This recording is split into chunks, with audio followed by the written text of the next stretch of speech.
Yeah. It's a nice car.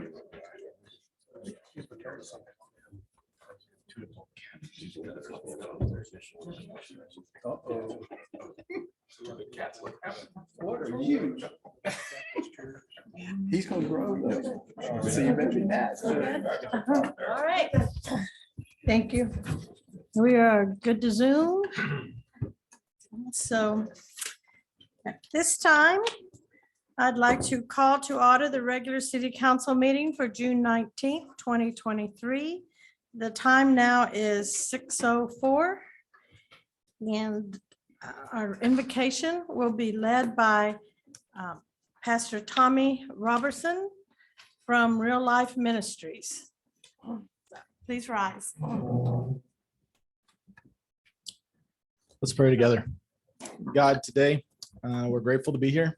Thankful for all the times and elements that have come to play for us to be here together. Pray, Lord, that you'll protect and guide us tonight. Give us wisdom, give our city council understanding beyond their understanding and knowledge, God, and just pray, Lord, that you would guide us along the way as we seek what's best for our city and our community. We're so grateful for you in our lives. In Jesus' name I pray. Amen. Amen. And the pledges will be by Chief Joe Zakora. Please join me in the pledges to the flags.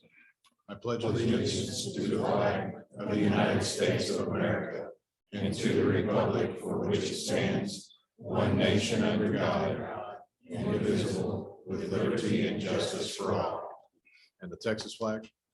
Honor the Texas flag. I pledge allegiance to thee, Texas, one state under God, one and indivisible.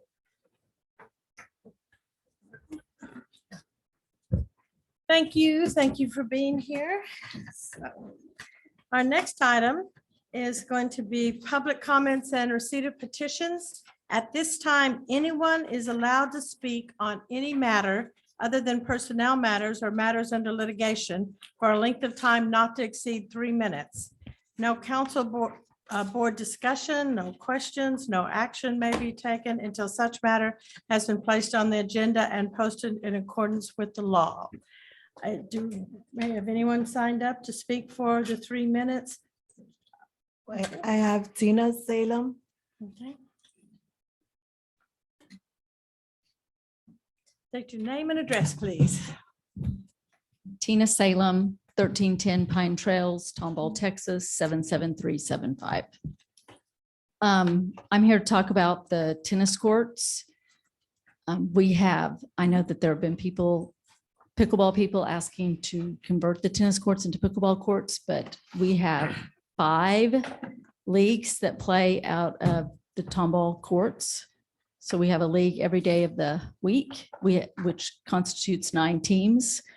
When you put the pickleball lines on the tennis courts, it makes it really hard to call lines for tennis.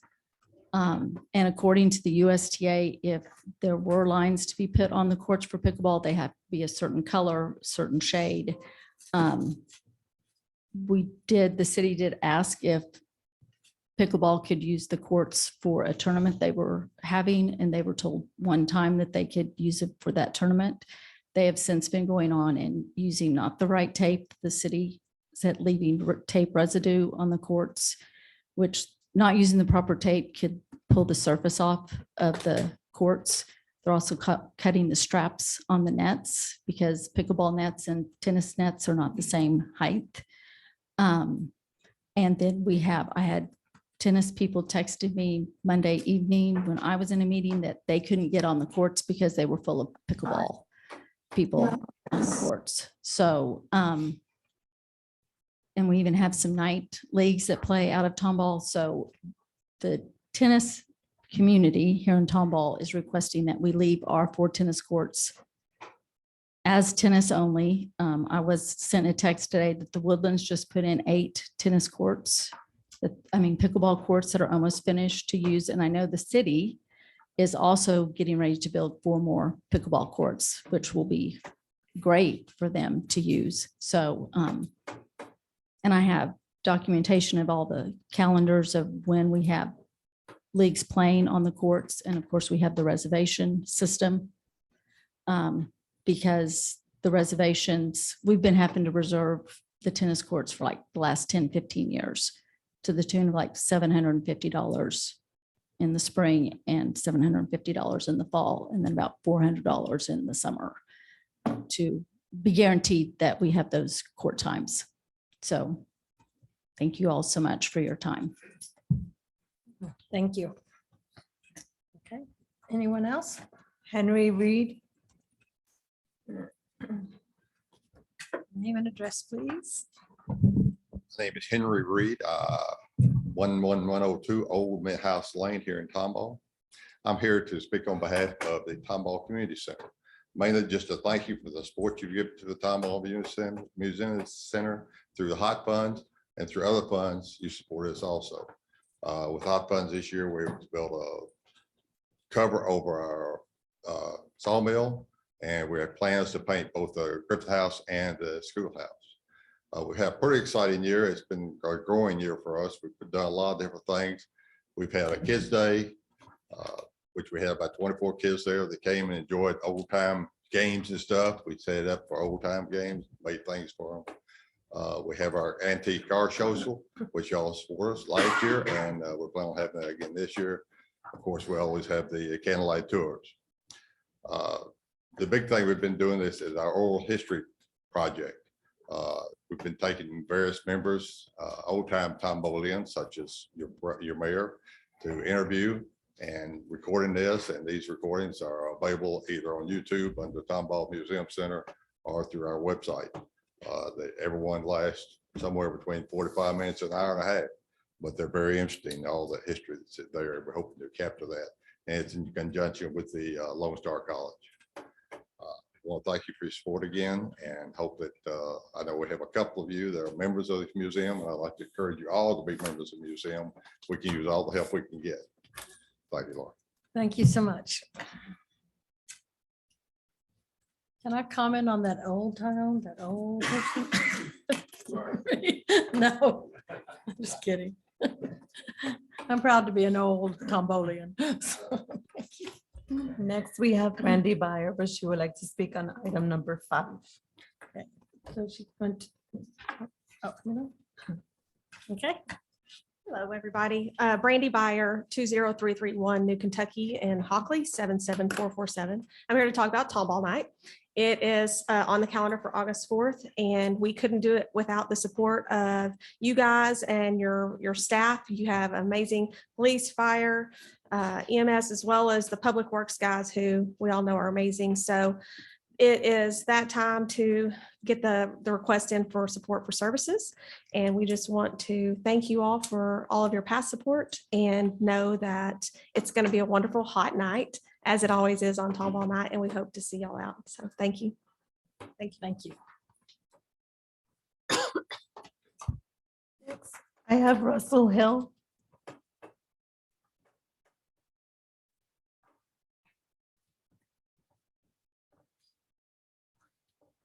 Welcome. If you say your name and address. Good evening. My name is Russell Hill. I don't know how well that's working. Sounds better. My address is 31207 Alice Lane, Tomball, Texas, 77375 in the Tomball Hills subdivision. And my concern is the danger posed to drivers and pedestrians by drivers on Zion Road who ignore or do not see the stop signs at the Alice Lane and Zion Road corner every day. I'm a careful defensive driver. I have never had a significant accident other than being rear-ended by a fast speeding car. I live one house removed from the four-way stop signs at this intersection. Several times I have been traveling east on Zion Road and been appropriately stopped at the four-way stop sign at Alice Lane with my left turn signal on in order to turn left on Alice Lane. More than once, when there was a break in the traffic, I have started to turn left and then seen that I would not make it because an oncoming car was driving toward me too fast with no intention of stopping. I have needed to stop in the intersection and wait for the stop sign runner to pass me before I could make my turn. I feel sure if I had not stopped in the intersection, I would have been T-boned more than once. In my opinion, the stop signs at this intersection are not sufficiently visible to drivers with other things on their minds. In particular, the stop sign on Zion Road westbound is about 7 feet high. This puts it above a driver's line of sight, and it is also partially obscured by at least one limb. In point of fact, the corner at Zion and Antonia Lane has a comparable problem with stop sign runners. Please improve the effectiveness of the Alice Lane and Zion Road stop signs, as well as the Antonia Lane stop signs, before I or a neighbor from Tomball Hills is killed by a speeding Zion Road driver. Thank you. Thank you. Next, I have Mike Clark.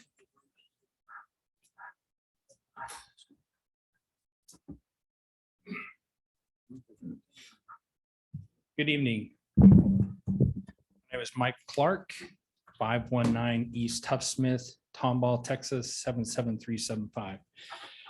Good evening. Again, my name is Mike Clark, and I'm the managing partner of Maple Creek Bed and Breakfast. My business partners and I are here tonight in regards to the city of Tomball's occupancy tax discussion. We are not here to speak for or against the city's occupancy tax. We operate as a bed and breakfast, according to the state of Texas's legal definition of a bed and breakfast. But we also accept short-term rentals from Airbnb, VRBO, and the like. We have been remitting to the city of Tomball a 7% occupancy tax since 2017. And we just want to make sure that you're aware that there are some Airbnbs or operations that operate as a Airbnb already paying these taxes. And we do appreciate how the city of Tomball is using those taxes to upgrade parks and tourism activities. So if you would, we're available if you want to have any participation in your discussion this evening. Thank you. Thank you. I have no one else signed up. Is there anyone here who has not signed up who would like to speak for 3 minutes about any subject? Okay, seeing no one, then we will close receipts, public comments and receipts of petitions. We now have a presentation by the Tomball Lions Club to the Tomball Fire Department.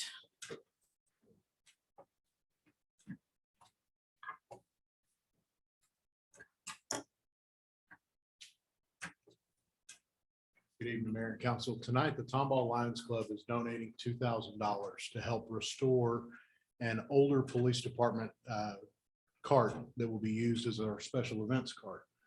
Last year, I presented to y'all our 5-year plan. A part of that was to purchase a newer cart. But we happened upon, with the SRO contract, one of the carts that was at Tomball High School that can fit our needs. So for the next couple of years, we will make do with this cart. But the Tomball Lions Club is being generous tonight and will be painting that cart from Police Department white to Fire Department red, as well as stickering it with the fire rescue logos.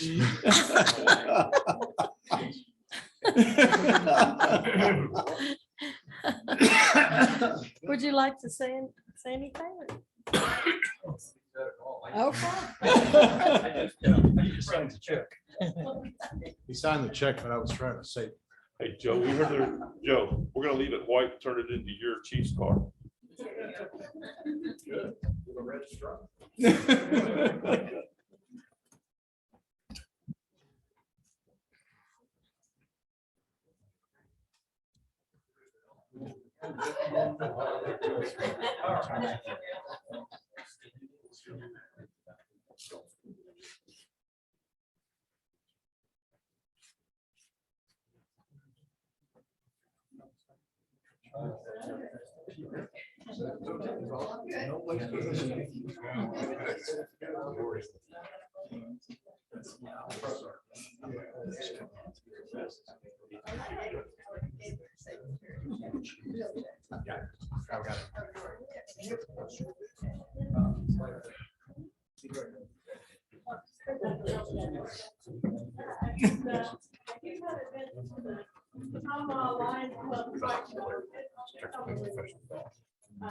Oh, yeah, you're talking. I know what you're When he gets in the fight with Bob Barker on the ring. God.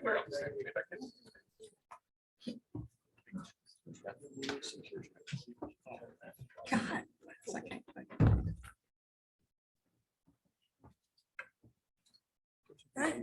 Reports and announcements. Our Kids Club program is continuing. The next one, had a great soccer clinic with the dynamic Dash Youth Soccer at Broussard, July 14th, is snakes and reading games, show and tell reptiles. August 11th is learn about emergency vehicles and splash day at Tomball, the depot. The swim season, Jerry Matheson Park is open and the times are listed on the website, Tuesday through Friday, Saturday and Sunday. They're closed on Mondays for much needed cleaning.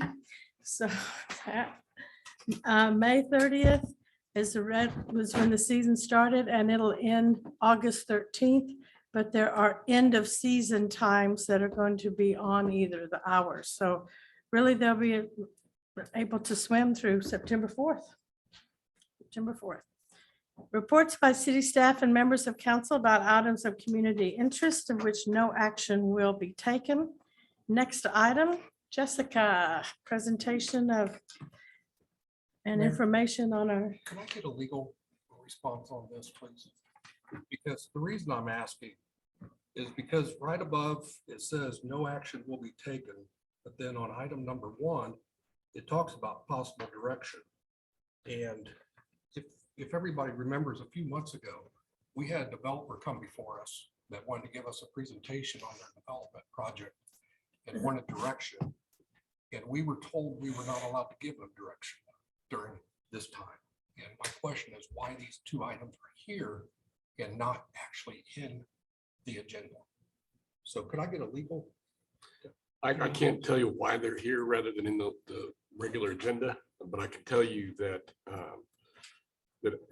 I looked at the charter and the rules of procedure. It doesn't violate either of those. And it's, as far as I'm concerned, with regard to the Open Meetings Act, it provides the notice to the public that's required to meet the public, the Open Meetings Act. But we're not allowed to give any direction, correct?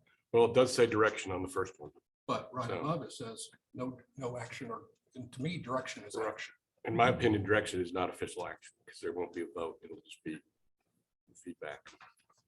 I'm gonna have to agree with Councilman Stoll. Giving direction is giving an action item. I have to concur that I tried to get something, talk about something in this very same thing, and I was told you can't do that if it's not listed on here, which is fine. I understand that. I said I'm out of order, not a problem. But we've got to play the game fair across the board, just like Councilman Stoll and I've always said. Fairness. What's good for us is got to be good for everybody else and vice versa. So I would also like to say that we can talk about it, that's fine, but I don't think we can give any direction. I think that would be ill-gotten. Well, we also can't give direction to our legislator. This is asking our paid employee who is in charge of the legislative process, keeping us informed of the 8,000 bills that are out there and the 2,000 bills that passed and which ones affected the city. So it seemed like a more effective way to communicate that to council than individual emails about which of these bills that have been worked on that affect our city, which ones passed, which ones didn't pass, like TML. TML did not pass. We can now still be members of TML. And that is something that council needs to know. Be nice for the community knows it too, but that is what this was for, that we've been doing the entire legislative session, is just informing council about the bills. But you've got 2 separate things there. Okay, informing us is fine, but what they're saying is if we tell them what to do, then we're taking action. May I make a suggestion? Yes. It becomes the point number 1 under new business on each agenda, where we can take action, receive a report and possibly take action on the report. If we've given notice, which you're talking about Lauren, I understand and I agree with that point. Can we not at this point in time move them onto the agenda versus being in a situation where we hold something viable for people to speak about, that we can hear them, but we can't take action on? According to your rules of procedure, yes, I think you can move them into the regular agenda as items. I don't know what you call them at that point, but I think you can. I still don't think, however, that you can provide any feedback. I think you can provide any feedback regarding the hotel occupancy tax for short-term rental properties, because that's listed as a presentation and discussion. So we just take the first item, which is the one dealing with the legislative, and move it Right. to the regular agenda. Do we need to make a motion on that, sir? Yes, you do. A new business consent agenda or the No, old not business? consent. No, not consent, just The regular. old business? No, the regular business, Okay, regular new business. I would like to make a motion that we move item number 1 under this part to the regular agenda, new business, item number 1. So that we're doing things fairly across the board. I don't have a problem doing it, but let's just do it the right way. I will second that. haven't called for the vote. I mean, is that the first and the second? Okay. Yeah, you got it first. We have a first and we have a second. So call for the vote. Do we do a roll call vote on this since we don't have it on the deal for them to put up? You can do that, yeah. I think that would be the proper way to do it. We're voting on, instead of a presentation discussion, possible direction, moving the legislative discussion to new business, Item number 1. item number. Where do you have it? Okay. That would be bumping the other items down. Correct. Okay. And this will probably not be on the agenda each time anymore because the legislative session, the House is closed. This was just to inform council as to what is going on, and Jessica's done a great job of that. So May there I- really may I isn't any offer, discussion Mayor, on it. May I offer Yes. that until Abbott quits calling special sessions Yeah. and keeps vetoing bills, that we probably need to leave it on there? Well, yes, it will be there until the session ends, Okay, thank you. and the session ends and, Right, and right now we've got August. a motion and a second to move this item. okay. Call for the vote. Councilman Parr? Aye. Aye. Hamilton? Aye. Aye. Motion carries unanimously. It will now be number 1 on new business agenda. Okay, next item. Presentation and discussion regarding hotel occupancy tax for short-term rental properties. Catherine?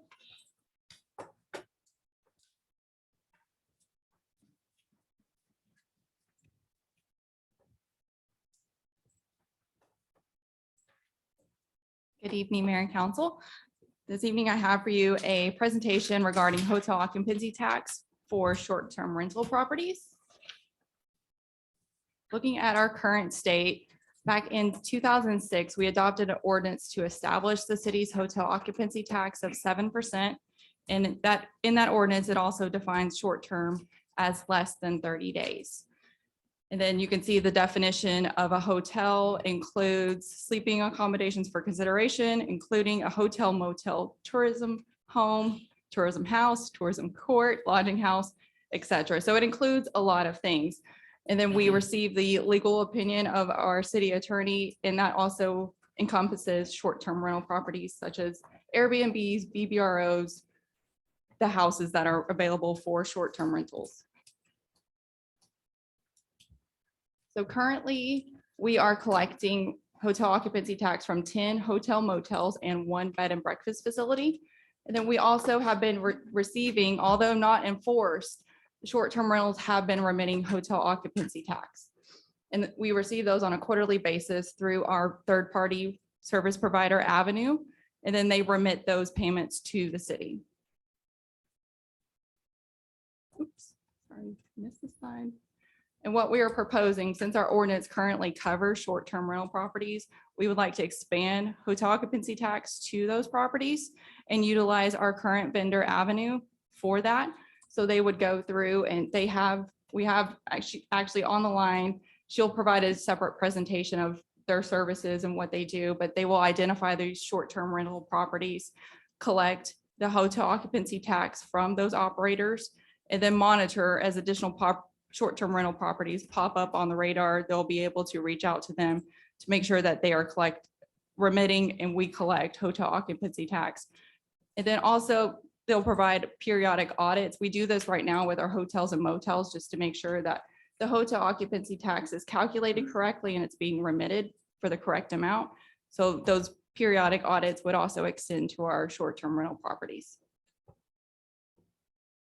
Do you have any questions for me before I hand it over? I do. Okay. Is there any way somebody can short-term rent their property without going through this third-party people? In other words, if somebody has an apartment at their house or something and they're renting it out for short-term, how do we know they're doing that?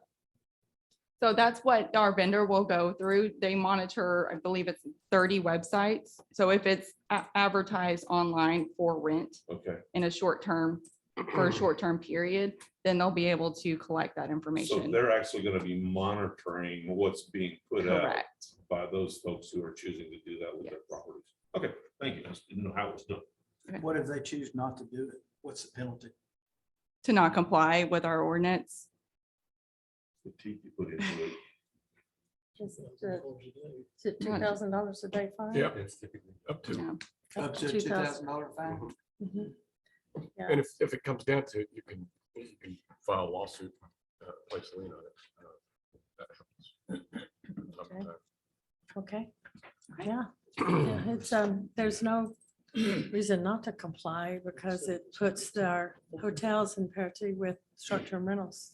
Yeah, and Avenue has already done some prelim research and identified how many properties that are potentially eligible to pay a hotel occupancy tax. And then there's an estimated dollar amount that they believe we could receive in revenue related to that. So I'll pass over the presentation. I have one more question. Yes, sir. Does this include RV site rental? Would believe so, if Yeah, it's short-term for Less rental. than 30 days. Correct. Anything less than 30 days is considered because it's operating like a hotel. Okay, and do we collect from those said RV site operators at this point? At this point, we do not. Should we be?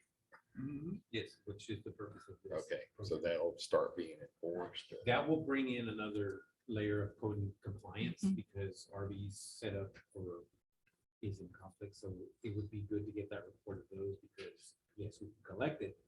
If we see, we can always adjust that ordinance before as right now, they cannot be used for that. So this would be a good way to identify which ones are being used for purpose. So at this time, we're not seeking to require any regulatory compliance or licensing for short-term rentals. We're just wanting to collect that hotel occupancy tax.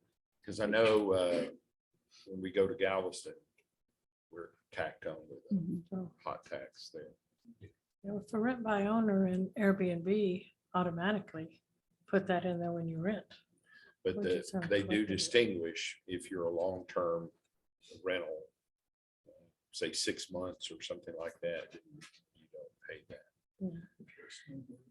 I did have a question from someone about tree houses. You know, some of the tree houses, building an elaborate, if you sleep in it and cook in it. But I said, that's a short-term rental. It really doesn't They renting them matter. out? Yeah, there's a They're whole, renting tree houses? Yeah. yeah, not in Tomball yet, but, Sorry, that blows my mind. but yeah, there's a whole They are? television thing on it. Yeah. Master Treehouse Master. And, That's the guy's name. He travels all over the world. But here in Tomball? I don't know if they're No, here yet. not yet. They I were don't know if they're here asking. in That's what I Tomball thought yet. y'all were saying. There's one here in No, Tomball. No. but it's spreading. It's becoming a big thing. Yeah, I had someone ask about that. And yes, if it meets the criteria for short-term rentals, you're If they're sleeping, you're renting them out, eating, yeah. you're having other facilities there. That's a short-term rental. If you're As long renting, as long as it's Well, not. we're renting it. It's renting it. Improvements, it doesn't make it a short-term rental, the renting of it. No, it's the renting it, yeah, for like weekends. I don't know if it's gonna be built in Tomball. I don't know which tree it would hold right now. That. Yeah. I think this would be a good first step to kind of see what is out there. And then there could be the next step to register what actually is allowable. Based on what What is the estimate out there now?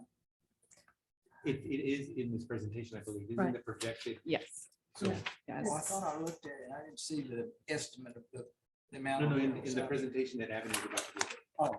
Oh, you're gonna give that to us now? Yes, sir. Yes. They're gonna, gotta she's get it. available via You will be Zoom surprised. for the presentation. We'll be surprised. Well, she said questions. I thought it was over with. Okay.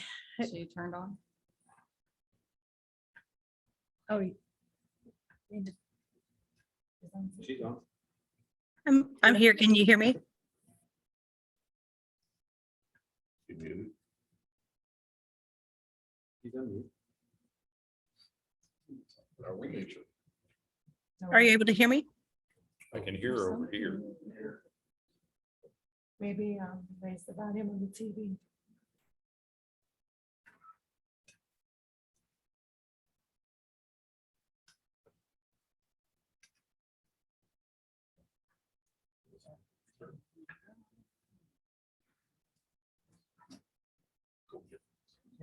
Super T. Did you raise it? Try again, Brandy. Okay, how about now?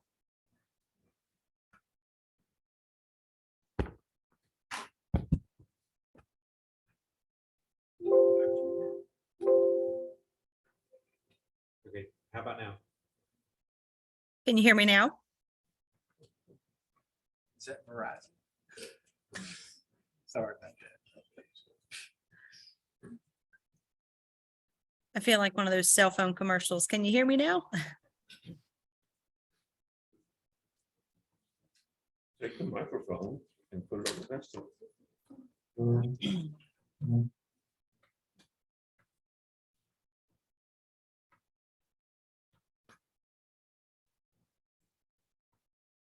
Whose turn is it to do this off? It's not mine. I was saying. You do, no?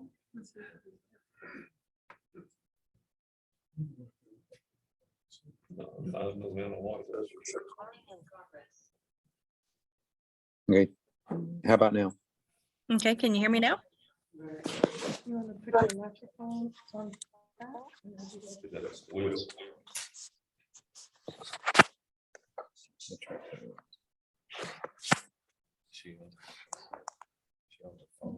Can you verbalize this? I tried to stay away, but I can't do it.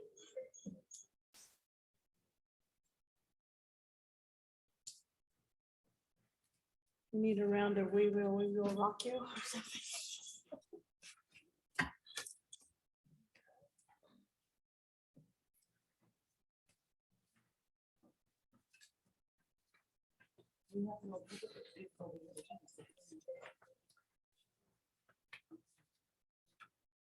I can go through the presentation.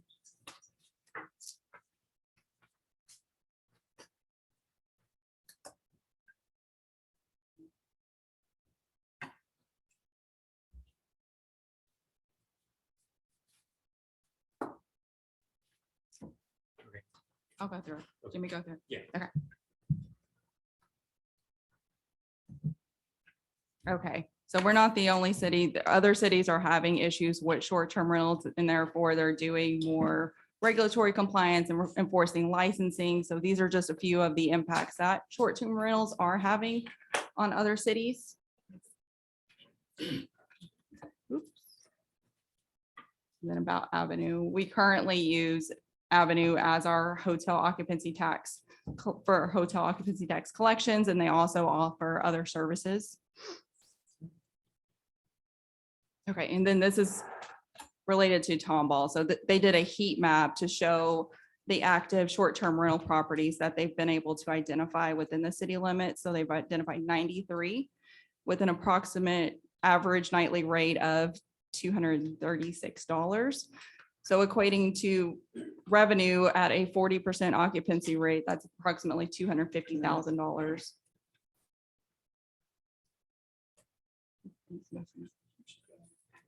Okay, yeah, it's skipping. So then just as a case study, Avenue was with the city of College Station and did a similar monitoring and identification of short-term rental properties, and they've identified 400 short-term rental properties in the first 4 months, and you can see it made a huge difference. Sorry, I can't speak to that exactly because I'm not Avenue. So then these are some of the, just a few of the sites that they will use to identify the short-term rental properties that are potentially within the city of Tomball. So it's 80+ websites that they use to identify those properties.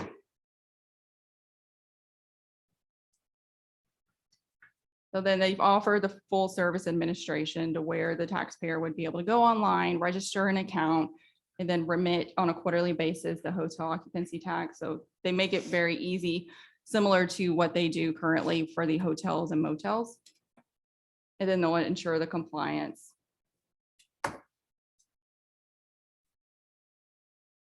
So then they offer administrative support to the taxpayer with the online filing, and then they're able to help walk them through the filing process and help them with the calculation for hotel occupancy tax.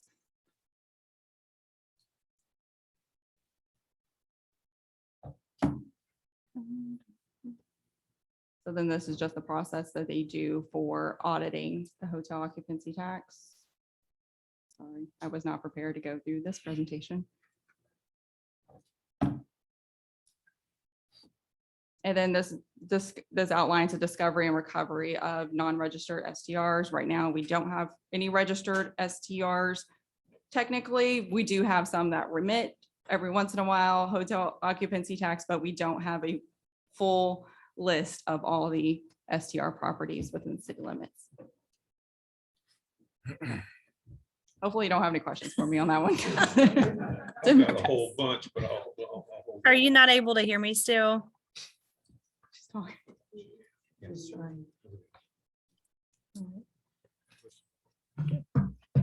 Any No questions, other questions for me. Catherine?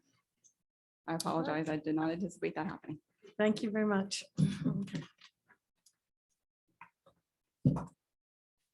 Next item is old business.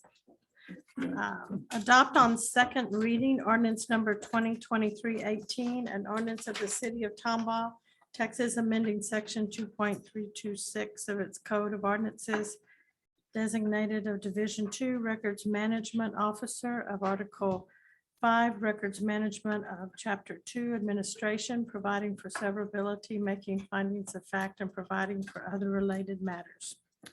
Tracy. Mayor, Council, if you remember from the last meeting, this is the second reading of ordinance 2023-18. This is just a housekeeping kind of. The ordinance was set up basically to remove the individual that was named as the records management officer and designating that to the office of the city secretary.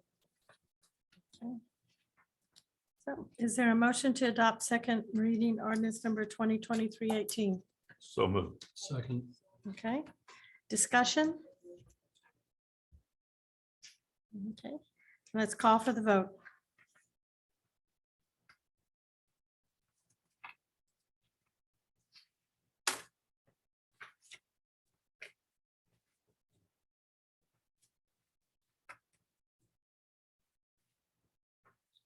Motion carries unanimously.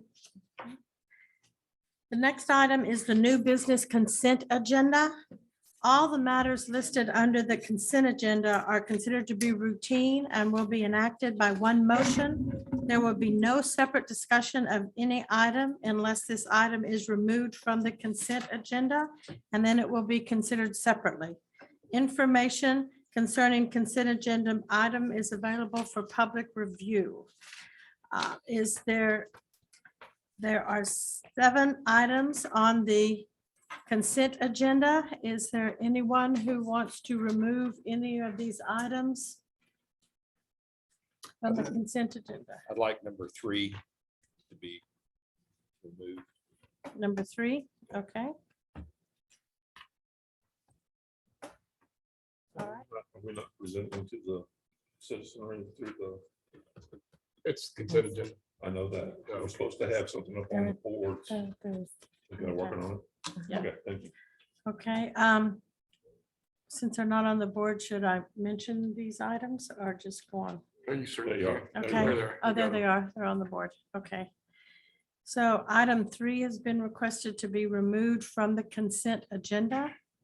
So is there a motion to approve the consent agenda for items 1, which are the minutes, items 2, which is a budgeted item for utility supply, number 4, which is the administrative policy for hotel occupancy tax grant policy. Number 5, the Greater Tomball Area Chamber of Commerce like-kind services for 51st Annual Tomball Night on August 4th.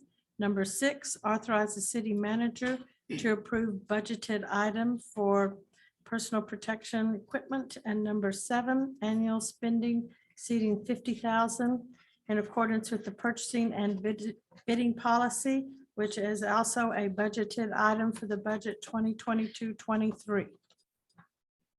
So is there a motion? Motion. Second. Okay, call for the vote.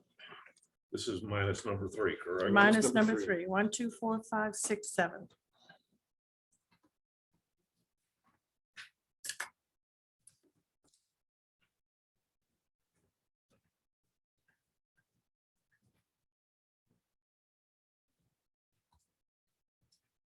Motion carries unanimously.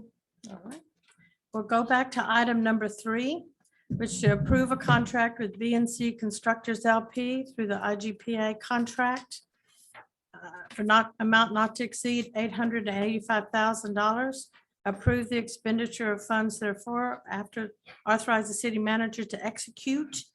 These expenditures are included in the fiscal year 2022-23 budget. Drew, would you like to? Yes, I can Discuss. answer any questions. Okay, Drew is here to answer any, I guess we need to go ahead and have a motion. So moved. Need a second? Second. Discussion? Yeah, I just, when this was broken down in our packet, it had a line item for $125,000 for unspecified construction or something to that effect. Yes, sir. With an asterisk. What's that all about? So with that, so we would use BNC and we have used BNC, for instance, they came out for the Belmont project. They helped repave all the driveways in the head walls. They're finishing up on the depot renovations. They also do a lot of any of our mill work. So if something were to break, something were to need to be changed out and so forth, in any of the offices, they do that work for us. They do a lot of our, help us with a lot of our HVAC work.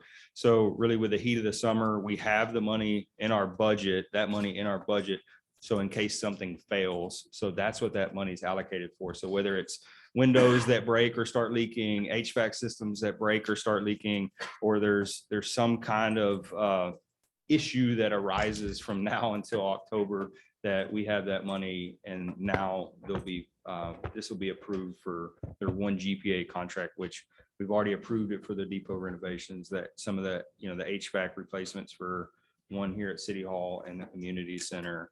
And then this is also approving them for the Malone lot, evidence and impound yard construction. Yeah, all those things you mentioned were listed on Yes, sir. that. But the 125 was unspecified. Yes, sir. And that's stuff that I And- wish I could tell you what was going to break so we could fix it So- before it did, so but you that's said what that's it's for. Stuff do we have a list of anything currently that's going to be used for? Or is that just No, sir. We an just know emergency? that our HVAC systems are getting older, our buildings are getting older, so. So just to summarize, Councilman Ford, it's the remainder of the budget that's left. So that way, since we're already past the 50,000 with this one vendor, it's to basically provide that approval for the use of the vendor. Okay. Yes. So if it's not utilized, all but 100,000 of it's, not utilized, what happens to the remaining fund?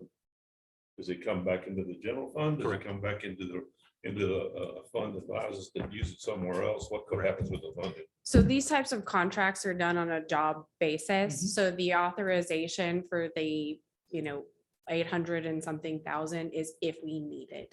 If a project comes in under, the contract is for the amount of the project. So if we don't need that 125 because we have a terrific year and nothing breaks, we wouldn't use it. So it would follow the normal budget process where it would be considered surplus. It would roll back into whichever fund that funding was allocated to and could be reallocated in future years. Okay, that's fine. I just wanted to make sure that it wasn't just left out there floating around. No, Exactly. It's not going to do something. Yeah. All right. Any more discussion, questions? Okay. All right, let's call for the vote. Yes, do we need to do a roll call vote? Okay. Okay.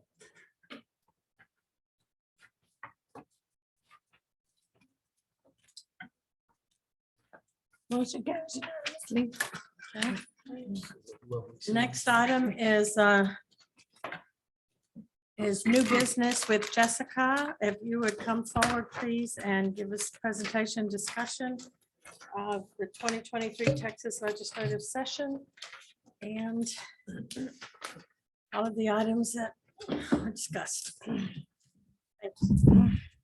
Let me just make sure that I'm not Megan said she'd help me out, but okay. All right, good evening, Mayor and Council. Of course, Jessica Rogers, Assistant City Manager. I'm going to give you a very brief update on kind of where we are. We've concluded the 88th legislative session, the regular session on May 29th.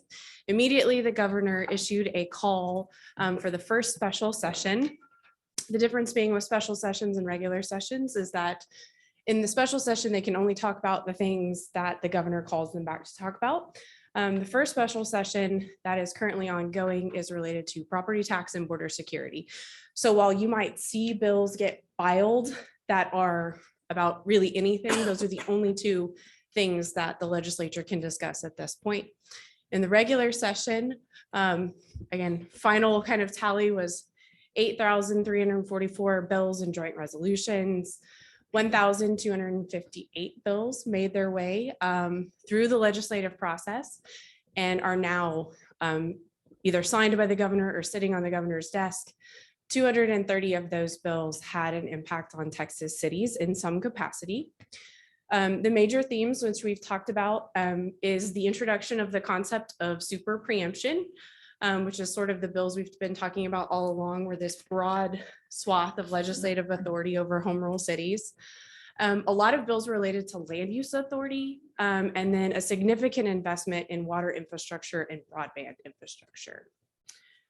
So here's a very, very high level summary of sort of the city related bills that failed to pass. Preemption bills, really specific preemption bills failed to pass. They were addressed through broader preemption bills. You'll notice the asterisk by the chickens and rabbits bill. The bill that said cities can't regulate chickens and rabbits did not pass. However, another bill that's much broader did pass, which I will address later. Land use bills, some ones that had come up with council, the minimum lot size bill did not pass. Accessory dwelling units to be allowed by right in any zoning district did not pass. And any preemption of cities' ability to regulate short-term rentals did not pass.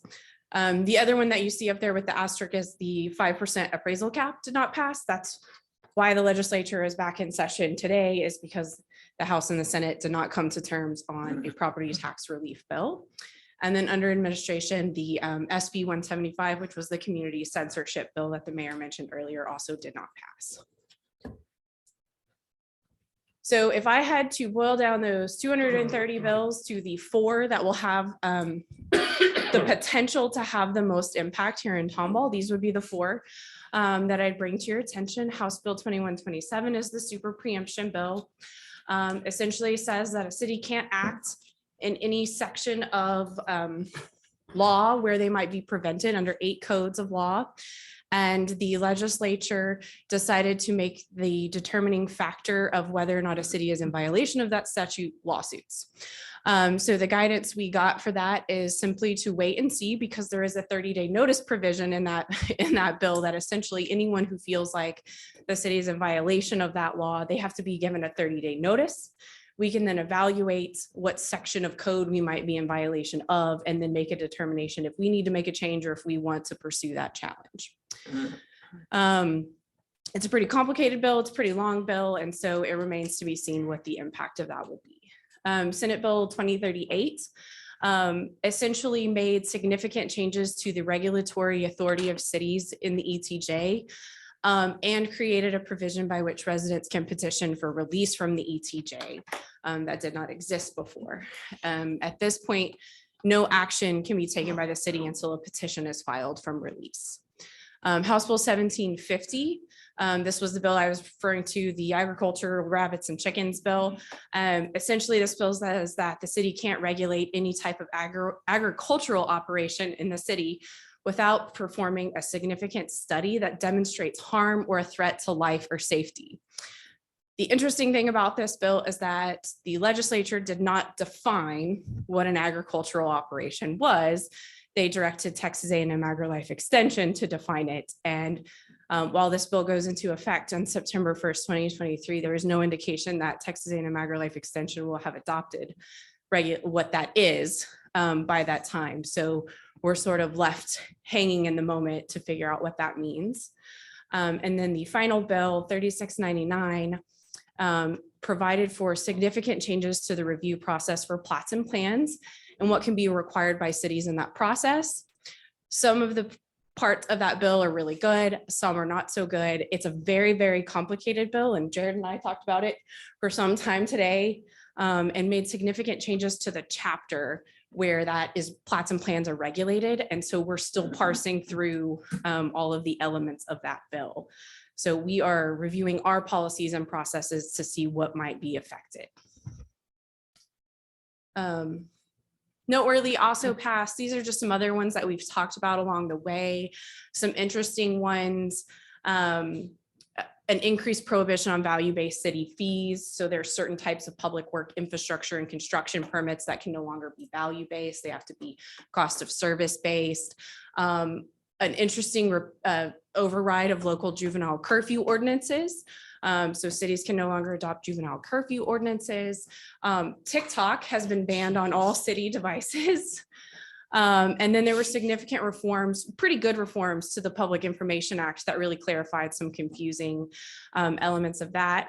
And then you'll notice there on the bottom two Senate bills that have been vetoed by the governor. Some of you remember the House and Senate are arguing still about property tax relief. These are some of the casualties of that argument whereby the governor is vetoing some of the Senate bills to compel the Senate to act on property tax. So these are likely to come back in some capacity in a future special session. 245 bills have been vetoed as of today. Yes, a lot of bills. And with that, I will say I have a wealth of resources and information beyond that. But again, 230 bills may not seem like a lot, but some of them are very, very lengthy and very complicated. So staff is working through them. But if there's any area that council wants more information on, I'm happy to provide that either written or outside this forum. So that's all Jessica, I I have. would like to see some more information given to us on the juvenile curfew laws that we can't have supposedly. That's utterly ridiculous. I've got on the ag one. Mhm. Are we saying that we can no longer animal per acre? Or that's what they're saying, unless you demonstrate harm? In other words, if I wanted to run 20 cows on my 5 acres. I don't think I could answer that at this point because it's not defined. It's intentionally vague and to be defined by Texas AgriLife Extension. So if in their definition, they were to include that, that might change how the bill's interpreted. So. If you could go back to the land use CTJ, that, is this the one where donuts can be formed inside a city that someone can actually position the city to release from the, not inside the city, just the ETJ? This is only applies to the ETJ. So the automatic disannexation bills did not, nothing made it across the finish line. Okay. But this in the ETJ only, residents of an ETJ would be able to petition for release from the ETJ. Okay. From the ETJ only, not the city limits. Correct. So we That have. bill did not pass. We have our fire department who has contracts in the ETJs currently. Mhm. If a person or a group of people decide that they want to remove themselves from the said ETJ, do we, the fire department, have the right to remove our services since they're no longer paying for it? Yeah, I don't, That's the ETJ. If they're still within the. if they're within the ESD, they would still be covered through our contract. So the ESD would still be in existence. Yes. So what good does this do to them?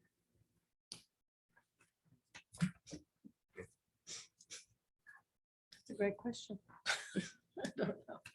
Okay. And as I said earlier, the TML bill did not pass. We still Correct. will be able to utilize their services and because they provide important services to small cities that small cities cannot afford to pay for. And so glad that we can still use their services. Okay, any other questions on this? Oh, thank you. Next item is to conduct a public hearing and consideration to approve zoning case Z 23-05. Request by Michael Kirtley, represented by Sam Jackson of Black Mountain Energy Storage 2 LLC, to amend chapter 50 zoning of the Tomball Code of Ordinance by rezoning approximately 5 acres of land legally described as being lot 265 in Tomball Town Site from ag to light industrial zoning. The property is generally located within the 900 to 1,000 block of South Pitchford Road within the city limits of Tomball, Harris County, Texas. Jared? Good evening, Mayor and City Council. My name is Jared Smith. I'm the city planner for the city of Tomball. It's a pleasure to present to you all today. I'll be presenting Z 23-05. Here is a aerial location map, which is highlighting the subject property. It's located within the 900 and 1,000 block of South Pitchford Road on the west side. It is approximately 5 acres in size. This property has been located within the city limits since at least 1907 and has remained vacant since that time. The reason for this request, this rezone, the reason to request this property is to light industrial is in conjunction with a separate conditional use permit, which I will be presenting following this presentation to allow an electric storage system. There has been a lot of interest in the development of these electric storage systems as of late within the city of Tomball, particularly located in close proximity to the existing Centerpoint substation, which is located within this 900 block of South Pitchford to the northwest. You can see in this aerial location map here. City staff had met with the applicant on a few different occasions to express concerns that were brought up by during separate presentations by a different company by the city council, particularly in regards to the safety aspect to these facilities. And the applicant has decided to go ahead and move forward with this rezoning request as well as the conditional use permit nonetheless. So here we are today. Here are a few photographs of the subject property as well as surrounding properties to provide a bit of context. As you can see, it's mostly vacant land as well as the Centerpoint substation. There are a few homes in the area, particularly on the east side of South Pitchford, as well as immediately to the south of the property. Those are the two right-hand photos here. Current zoning map showing that the subject property does currently fall within the agricultural zoning designation and has been within that agricultural zoning district since at least 2008. Surrounding properties are also zoned agricultural, as you can see in this map, aside from the property to the northeast there, which is currently within the commercial zoning designation. Future land use map, this property and all of the surrounding properties are designated as the business park and industrial land use category by the city of Tomball's comprehensive plan. This category is intended to create opportunities for employment. The uses that are appropriate for this category include things such as office uses, warehousing, light manufacturing with indoor operations, breweries, distilleries, equipment sales, contractor services, and corporate campuses. Appropriate secondary uses include things such as utility services, government facilities, transportation, or freight uses. This comprehensive plan does recommend the zoning districts of light industrial, which is what is being recommended, or which is being requested from you all this evening, commercial, office, or planned development districts. City staff sent out notification letters to owners of properties within 300 feet of the subject property, and to date, properties that are within this 300-foot area we have not received any responses from those property owners. So we have 0 in opposition and 0 in favor at this time.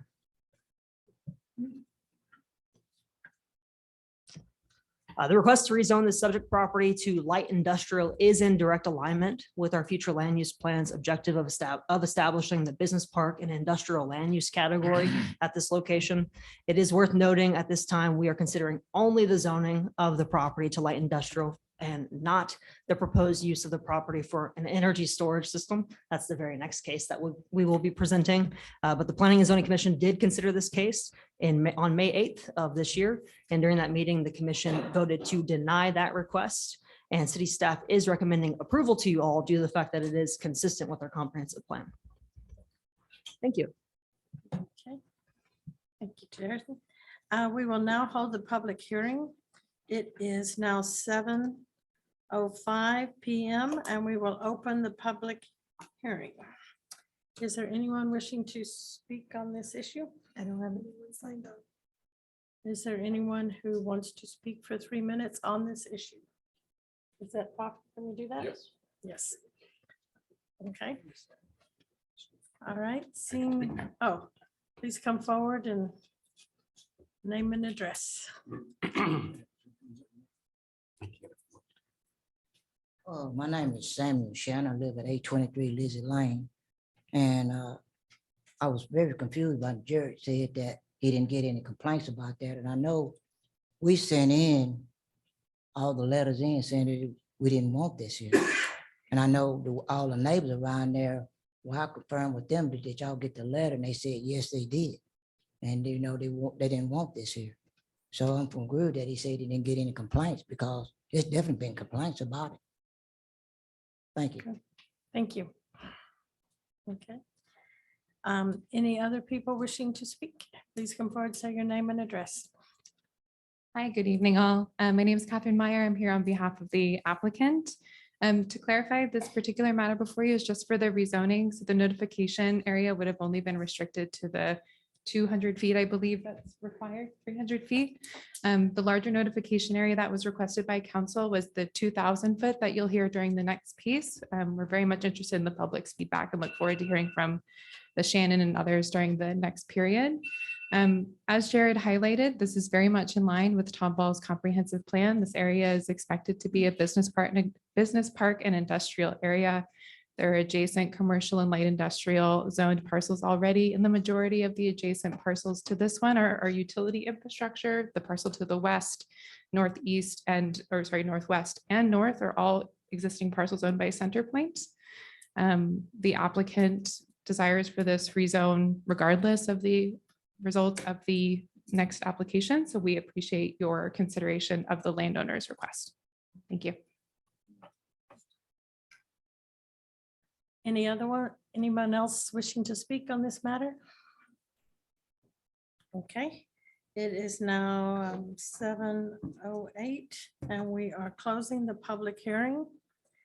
Is there a motion to approve the first reading by caption only, ordinance number 2023-11? This is only for reading. Motion. Okay, any discussion?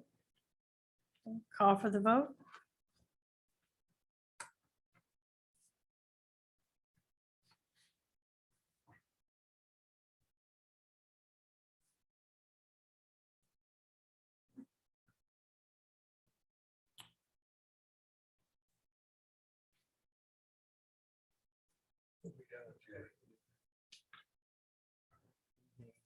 Motion carries unanimously. All right, and I'm going to be reading for Tracy, since she's not capable. She can read, sorry, that didn't come out right. She can read. We just can't hear. Has no her. voice. Is that the attorney? For her voice, my bad, that was just so wrong. Ordinance number 2023-11, an ordinance in the city of Tomball, Texas, amending chapter 50 zoning of the Tomball Code of Ordinances by rezoning approximately 5 acres of land legally described as all of lot 265 in the Tomball Town site from agricultural AG to light industrial LI zoning. The property is generally located within the 900 to 1,000 blocks west side of South Pitchford Road in the city of Tomball, Harris County, Texas, providing for severability, providing for a penalty in an amount not to exceed $2,000 for each violation of any provision hereof, making finding of facts and providing for other related matters. Is there a motion to adopt on first reading ordinance number 2023-11? Motion. Discussion? So anytime in my opinion, I've not had people reach out to me on this. But anytime we have an opportunity to change a piece of land in its zoning category to what the future land use is or is going to be, I think we need to take that opportunity in most cases. And so with the recommendation of the staff, and my presumption is that the owner of the land wants this changed, I'm going to be voting for this. Any other discussion? Okay, let's call for the vote then. This is only to change the zoning. This is not Correct. This is not to allow- allowing any type of business to be put there. Correct. Well, allow whatever allowed by right. It will, Then before I do this, it's to change it to light industrial zoning. that can in come light in. industrial zoning, our battery storage is Not allowed by right. they're not They're allowed by right. allowed by conditional use permit, which is your next. Okay, as long as it's not by right, that's fine.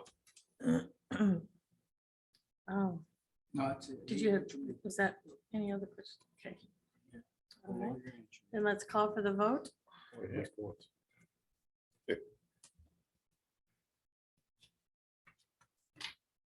Motion carries unanimously.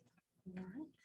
Next item is consideration to approve case CUP 2304, request by Michael Kirtley, represented by Sam Jackson of Black Mountain Energy Storage for CUP to allow an electric storage system within light industrial zoning, affecting land legally described as being all of lot 265 in the Tomball Town site.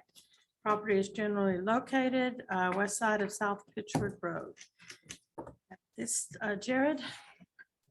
Yes, and good afternoon. Once again, I'm Jared Smith, city planner for the city of Tomball, and I'll be presenting CUP 23-04. A lot of this will sound very familiar because it's the exact same property. So again, we are located in the 900 block of South Pitchford on the west side. The property is approximately 5 acres in area. It is the property which is crosshatched in yellow on the location map in front of you. The request is for a conditional use permit to allow an electric storage system in conjunction with our previous rezoning request to rezone the property to light industrial. So again, there's been a lot of interest to develop these electric storage systems within the city of Tomball, particularly at properties which are in close proximity to the existing Centerpoint substation in the 900 block of South Pitchford. This interest had ultimately led to the adoption of amendments to the city of Tomball's Code of Ordinance, which would create an electric storage land use, which also provided a definition for that land use and specified that such uses would only be allowed with the approval of a conditional use permit within the light industrial zoning designation, which is the culmination of all of our zoning efforts here this evening.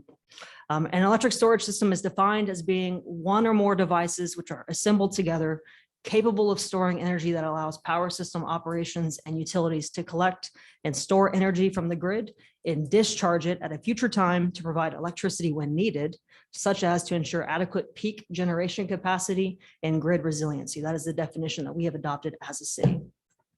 City staff once again had met with the applicants on numerous occasions over the past several months to discuss the potential for this development. And during those meetings, staff expressed the concerns which have been previously discussed by city council with a separate company. And with all that in mind, the applicants went ahead and moved forward with the rezoning request to rezone to light industrial, as well as seek this conditional use permit for an electric energy storage system on this parcel of land. Thank you. It is now 7:14 PM. We will open a public hearing. Is there anyone wishing to speak on this matter?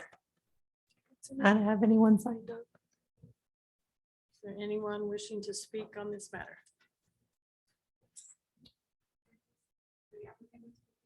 Yes. Okay, just confirming. Yes. You be anyone. Okay, great. No, Jessica had a beautiful slide that said applicant, and I was waiting for my big announcement. I have a PowerPoint. Some guidance on.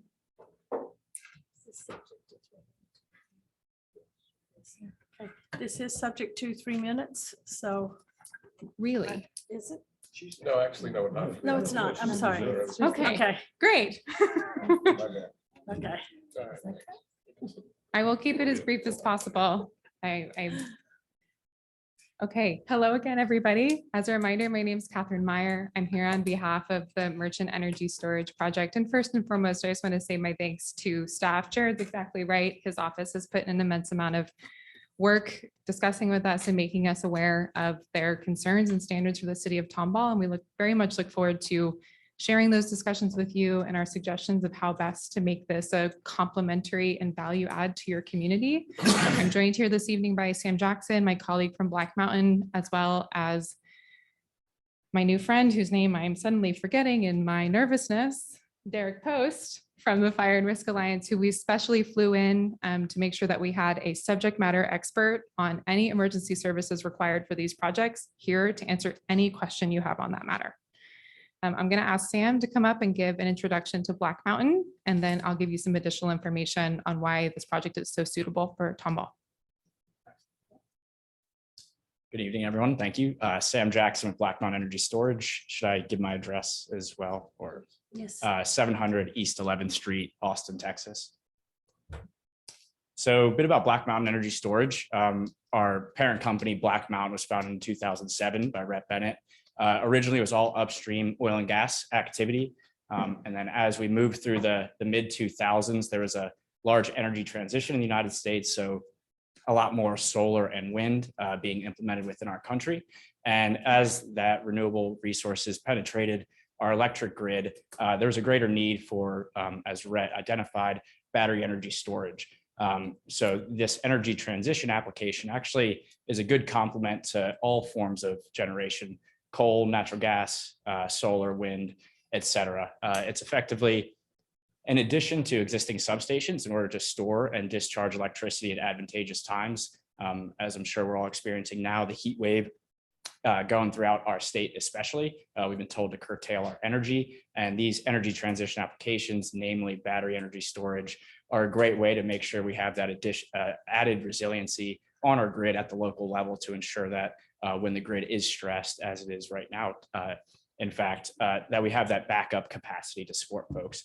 So as Black Mountain, Rhett Bennett had identified, he's from Texas, born and raised, and he had the oil and gas operation and then moved into energy storage because he saw the need for these energy transition applications.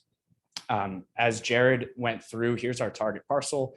This is 5 acres of land directly adjacent to the CenterPoint substation to the north. Our project can be considered an expansion of the substation. We have a lot of the same electrical equipment that is existing in the existing yard, and we go through a 2-year study process with CenterPoint to ensure that this size project that we are proposing can inject at the grid at this level, and that it will operate as we say it will, because we are working in lockstep with CenterPoint throughout the entire process. It's a proposed 200 megawatt project. We've leased the land. We filed back in March of last year, and we're estimated to go live sometime in 2025, pendant on the ongoing transmission studies that we're doing with CenterPoint. Construction can take anywhere from 10 to 12 months for these projects. So we anticipate construction to start Q2 2024 should we proceed. Again, project overview here so folks understand where we're at. Southeast Tomball, within city limits, but towards the outskirts there near the substation and to the east of the railroad. Here is a preliminary site layout conceptual at this stage as technology has not been completely finalized at this point. Still fairly early in the design process. But this is what can be expected to be seen on the ground. So within the 5 acres, we utilize most of the parcel with effectively shipping containers filled with batteries. Each container is siloed and separate and monitored, separate and away from the others, so that should there be an issue with one container, it does not propagate or have any effect on its neighboring shipping containers. But we will have an access road that'll go around the property and into our project substation. And it's a pretty simple layout. You know, it's basically plug and play, bunch of inverters and shipping containers, as I mentioned, with batteries in them. But again, very energy dense technology. For an example, a solar farm of the same energy capacity would be roughly 2,000 acres of land. And this is only 5 acres of land. So high level overview of what can be expected from a technology and equipment standpoint at these facilities. At the bottom, you'll notice what a typical shipping container or containment unit looks like. Each one is fitted with the lithium ion batteries and racks. The enclosure is the containment unit that I have been referencing, roughly 40 feet long. Some new models are 20 feet long, roughly 8 feet tall, steel enclosures.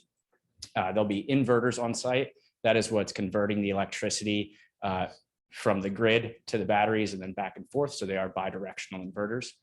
The medium voltage transformers, those are probably the largest and heaviest piece of equipment that we have on site. Main power transformers, quite large pieces of equipment, but they exist within the substation already. That's being run by CenterPoint. And then each containment unit will have its own energy management system. And this is what I alluded to earlier, that each of these units are individually monitored. So it's not as a whole. We can check the health and viability of each enclosure to ensure that each one is operating appropriately, not to the system as a whole. Lastly, safety equipment, HVAC systems. We'll get into more detail as to the fire safety of each of these units, but smoke detectors, heat detectors, gas ventilation, and so on are incorporated in all these projects and in all these containment units. One thing I do want to point out, this image shows that the battery containment unit is open from the outside. So there has been, and as we will address later, the fire concerns and safety concerns that have occurred at projects such as this throughout the country were with an older model of enclosement units. So you could actually walk inside of these battery containers at one point up until about a year and a half ago. And that's what led to most of the issues with emergency responses, because folks would open the battery containment units should there be an issue, introduce it to additional oxygen, and it got folks in trouble. These new units, you cannot walk inside them. They're opened and serviced from the outside. So you can just open the outside panels in order to service the battery racks, and no one can actually go inside of these facilities here. At this stage, I'll pass it back to Catherine to go through some of the benefits to Tomball and the surrounding areas, and really appreciate it. I'll be back. Thank you, Sam. So as I mentioned, my goal this evening is to highlight the benefits that these facilities can have to Tomball and the surrounding area while also ensuring their safety. These projects do 4 main things. So number 1 is they resolve transmission congestion and they support growth. So when you're able to incorporate these facilities within the transmission grid, you're increasing reliability of the area in which they're located. To put it really plainly, when you have a ton of generation in one place outside of large metros like Houston and Austin, you have an immense amount of urban load, you create effectively bottlenecks in between. And those bottlenecks typically find themselves in smaller cities right outside of Houston or Austin or Dallas, just like Tomball. These are areas of electrical reliability congestion. And if you're able to place one of these facilities there, not only are you enriching the reliability of the greater region, but you're specifically enriching the reliability near the area where you are freeing up that congestion. We'll go into this a little bit later, but Tomball would see a direct increase in energy reliability because that facility is here. Increasing electric reliability is also very important. I think I already touched on this. You're reducing congestion as well as increasing reliability of the electrons being able to move freely around the grid. Third is this is a significant tax contributor. As Jared highlighted, this has been vacant agricultural lands since at least the known period of time. Putting a facility like this, an industrial facility worth almost $180 million on 5 acres would be a significant increase in tax revenue on a parcel that previously was only seeing agricultural level tax revenue. We also believe these projects to be good neighbors. They're quiet, they don't have any traffic. With Jared's leadership, we've ensured that they will have screening on all sides. They will not be viewable from the road. And it will ensure that anybody that decides to develop their property or the existing residents nearby are able to continue to enjoy the use of their land while us also being able to contribute to Tomball in the ways listed. Here's some additional detail here. So as I highlighted, when you put these facilities in these areas, so if you look at, I know this is there's a lot of colored dots on there. You can see Tomball in the upper middle of this graph. What you're seeing here is when you inject the electricity, the extent of that deep red is the majority of where those electrons go. The legend's a bit difficult to see, but what you're seeing is that almost 30% of the electrons released from this facility are staying in that circle. That is the immediate Tomball vicinity. The farthest that it gets is maybe 10 to 15 miles away, and maybe even a bit farther if you have one of those really big transmission lines you sometimes see along the highway. But what we hope that you take away from this is when you inject energy storage facilities in an area, you will see a direct increase, and in this case, an estimated 30% increase of energy reliability within that area. When we're experiencing these types of severe weather events, whether it be heat or hurricanes or otherwise, these types of infrastructure are vital to ensure that the electricity keeps flowing and this HVAC keeps blowing. Just right now, there are 100,000 Texans without power in East Texas because of the heat and because of extreme weather. Facilities like these have been highlighted by CenterPoint and other Texas utilities as being a vital part of keeping the electricity flowing. Just last night, a nuclear power plant outside of Dallas had to go down because of the heat. If you do not have these types of facilities to support our traditional generation, we simply don't have a backup when these extreme weather events occur.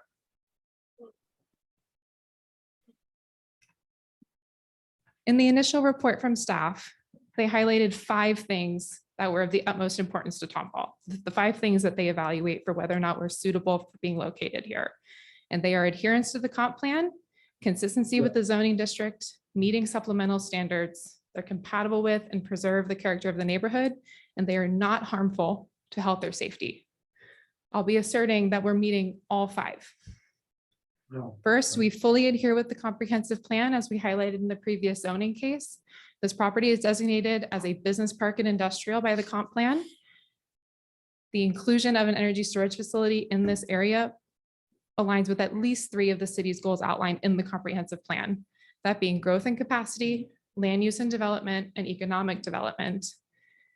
And specific to the growth and capacity, we find that these facilities are often incorporated into business parks because your technological companies, your more cutting edge 21st century companies, like seeing renewable and battery storage generation near the facilities where they construct, because what it exemplifies to them is that if they invest in a community, there are energy reserved for them to continue operating.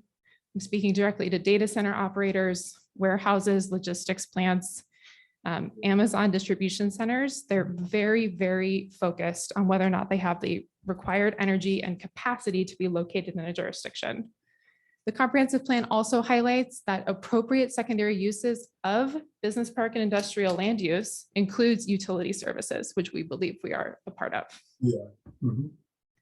Here's a highlight of that map that Jared reflected earlier. You can see us on the star. We also feel that we're consistent with the zoning district. According to staff's report, the intended use of this property is consistent with the purpose and intent of the applicable light industrial zoning district. This was a bit of a nuance that I learned from your comprehensive plan, that the definition of conditional use in the city of Tomball is that it is compatible with the use of the zoning district, which staff confirms we are, and the appropriate application of standards and conditions. Later in this presentation, we will provide you with some proposed conditions that we hope reach to Tomball's expectations. And we are prepared to apply all national, state, and local standards to ensure that this facility is safe and meets all of those building codes and standards. And just to further reiterate, light industrial zoning is intended for this and similar types of use per the comprehensive plan. Okay, thank you. And here's just a map as well, just to show you the existing zoning of the adjacent properties. I think we touched on this in the last zoning case. But just to confirm, our use is very much in line with the adjacent properties, and to harken back to what I mentioned on the previous case, all of the parcels to the northwest and north of us are all owned by CenterPoint. So that is property that they've already purchased and they expect to use for either existing or future utility use. Third, meeting the supplemental standards. So we as an applicant will meet or exceed all supplemental standards outlined in Chapter 50. A site plan will be submitted to the city prior to commencement of construction and commercial operations. And we are committed to and bound to meet and exceed national, state, local building and safety codes to ensure public health, safety, and welfare. And this would, of course, include the energy storage provisions that were adopted by this body earlier this year. And finally, we will do a traditional building permit process. My colleague Sam was a part of a construction of a project in Pflugerville last year. And I just kind of wanted to give you guys an idea of what the facility that they designed with Black Mountain looked like. I found it to be quite striking in its tidiness. Here's a bit of a zoom out. This is in a very similar area, largely agricultural, with a handful of nearby residences next to a substation. You can see a theme. And it was just incredibly tidy. I at first thought this was a rendering, but it's not. This is a flyover picture from a drone about 2 months ago. You have tidy roads that are large enough to accommodate fire trucks. You have neat rows 8 feet apart to keep them safe from one another. You have it with the nice fencing all the way around. And there were a couple features here that Pflugerville negotiated with us at the time, including that turnabout, because the fire department didn't have enough space to go all the way around due to the orientation of that property. Just an example of how flexible we are to work with a jurisdiction to ensure that it's a good fit. And we want to make sure that we're compatible with and preserves character of the neighborhood. And while this area is envisioned to be a business park and industrial area in the future, it of course isn't now. It's enjoyed by quite a few residences. To ensure that they can enjoy their property, we have proposed to staff a site plan that includes a 6 foot tall opaque fence. This is also a requirement that we have with the host landowner, that we incorporate that as well. A 10 foot wide landscaping buffer. Most of this would be preservation of the existing vegetation on the road. I believe Jared provided some pictures showing that. It's quite tall, deep, green. We had suggested potentially doing some what we call ornamental vegetative screening on the eastern side, some nice trees or evergreens or something. Keeping in mind that this might be a business park in the future, we thought that some ornamental trees may be nice, but ultimately we defer to the city's preference. And here's just a bigger version. You can see Peachford Road there, heading north, the existing transmission line there, and then just some nice trees, some existing vegetation. We really want it to be attractive. And to ensure that we were being a complement to the neighborhood, we made sure to reach out to the neighbors. You can see who we spoke to here in green. And finally, we hosted a community meeting on Thursday, June the 1st. We sent out almost 300 invitations, both in person, by mail, and on social media. We flew in a fire safety expert, our transmission engineer, as well as a site design engineer to be on hand for residents. Ultimately, from those 300 invitations, 10 folks attended, 6 were supporting. 2 of those were the hosts of the project, so they probably were a little bit swayed towards support. 2 were neutral, and we hope left with some more information, and 2 were opposed.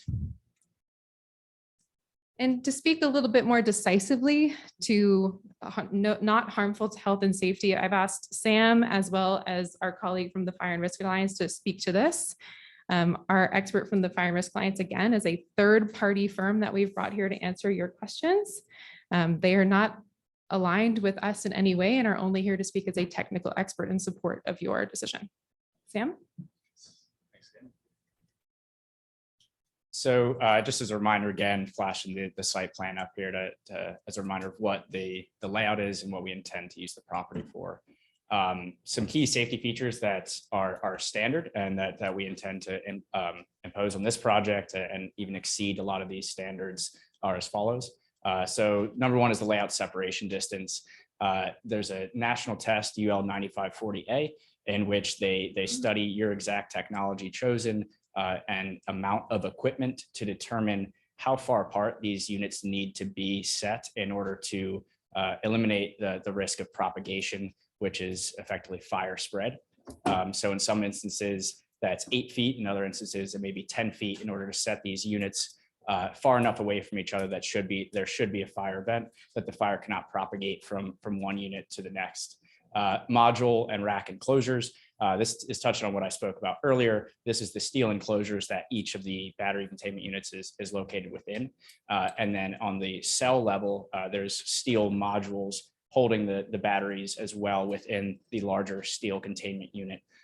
This allows for defense against propagation within the unit itself. So prior, I was talking about propagation from one enclosure to the next. And the module and racks within the units actually helps defend against propagation from a cell level. So from one battery cell to the next. So there's multiple layers of protection there. The battery management system, this is a 24/7 remotely operated facility in which each battery unit has its own battery management system, which is operated by artificial intelligence and 24/7 monitored so that if it does rise in heat or approach a thermal event, we will get a notification and be able to shut down operation and silo that battery from the rest of the containment units to ensure that there is no spread. Smoke and heat detectors. So this is for each containment unit. There will be multiple smoke and heat detectors. So within the site, there are dozens and dozens of smoke detectors, heat detectors for each unit that are also connected to the battery management system so that we get signals anytime there is smoke or heat within the units. The next is gas ventilation or deflagration panels. So if there is a thermal event within one of these containment units and it does begin releasing gas, there is a controlled release of the gas ventilation on the top of the units so that smoke or gas would rise directly vertical as opposed to out and across the property. That's one safety standard that is standard across these projects. And then lastly is the electrical safety design. So this is us working with the fire department, working with third-party fire and safety folks such as Fire and Risk Alliance as we have to ensure that the layout of the facilities and the electrical equipment is done so in a manner that it limits and reduces the risk of any certain event as much as possible. This is a lot of words here, but these are the national safety standards that we will meet and exceed. So these are imposed on a national level. As I mentioned, UL 9540 is really defending against the propagation of fire within the cells, modules, and racks. Effectively, before any of these units come out to site here in Tomball, they're put through these rigorous testing at a warehouse at the manufacturer's level. So effectively what they do is they put these through a thermal runaway event. And from those metrics, they determine how far away they need to be set apart and how many can be sustained within one area in order to support the project. So these are national standards that every project will go through prior to ever being deployed on site. And we make sure to meet these standards. Now I'll speak quickly about emergency response plan before passing it to Derek here. But this is our standard practice. This is our game plan that we have for all projects. As Catherine mentioned, I've successfully built quite a number of these projects with different companies, and we're approaching that stage here with Black Mountain. Stage 1, where we currently are, or in between stage 1 and 2, we do our own hazard mitigation analysis of the area. We do rigorous tests and studies for environmental concerns, as well as proximity to load centers and heavily populated areas, as well as commission our community risk analysis, which Derek will speak to. That is a third-party study done separate and away from Black Mountain. They're a national It's a national study that's specific to this exact project, and it runs it through a number of scenarios to understand what would happen to local folks should one of these units fail and what the likelihood of that actually is. And Derek will get into that shortly. But the rest of this is to show that as we move through the process, we're in lockstep with the fire department. We want to make sure that folks are educated and understand how to respond to an event should there be one, and to build trust with the local folks to know that we are doing everything we can to make sure that we are operating effectively and in good faith, because we do intend on being long-term neighbors within Tomball. And as you move through commissioning and operations, we'll continue to do on-site training so folks understand how these are laid out and how to respond, to make sure that there is a rapport established once we do go into operations. Now I'll invite Derek Post up here with Fire and Risk Alliance to speak a bit about the community risk analysis. Really appreciate your time. Hi, thanks. My name is Derek Post. I live at 7640 Standish Place, Rockville, Maryland. And our background as a company is we're a third-party fire protection consulting firm. We have a lot of members that are firefighters. We have members that are engineers, designers.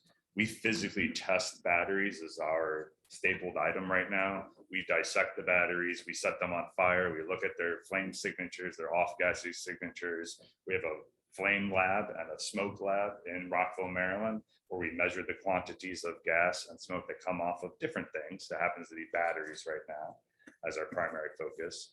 We didn't physically do these ones, but we've done dozens of different battery manufacturers throughout the world for their battery energy storage systems. And so I'm here today to speak a little bit to that as a fire protection expert, and to say what we saw when we did a study for the physical installation here and what it might mean for your community.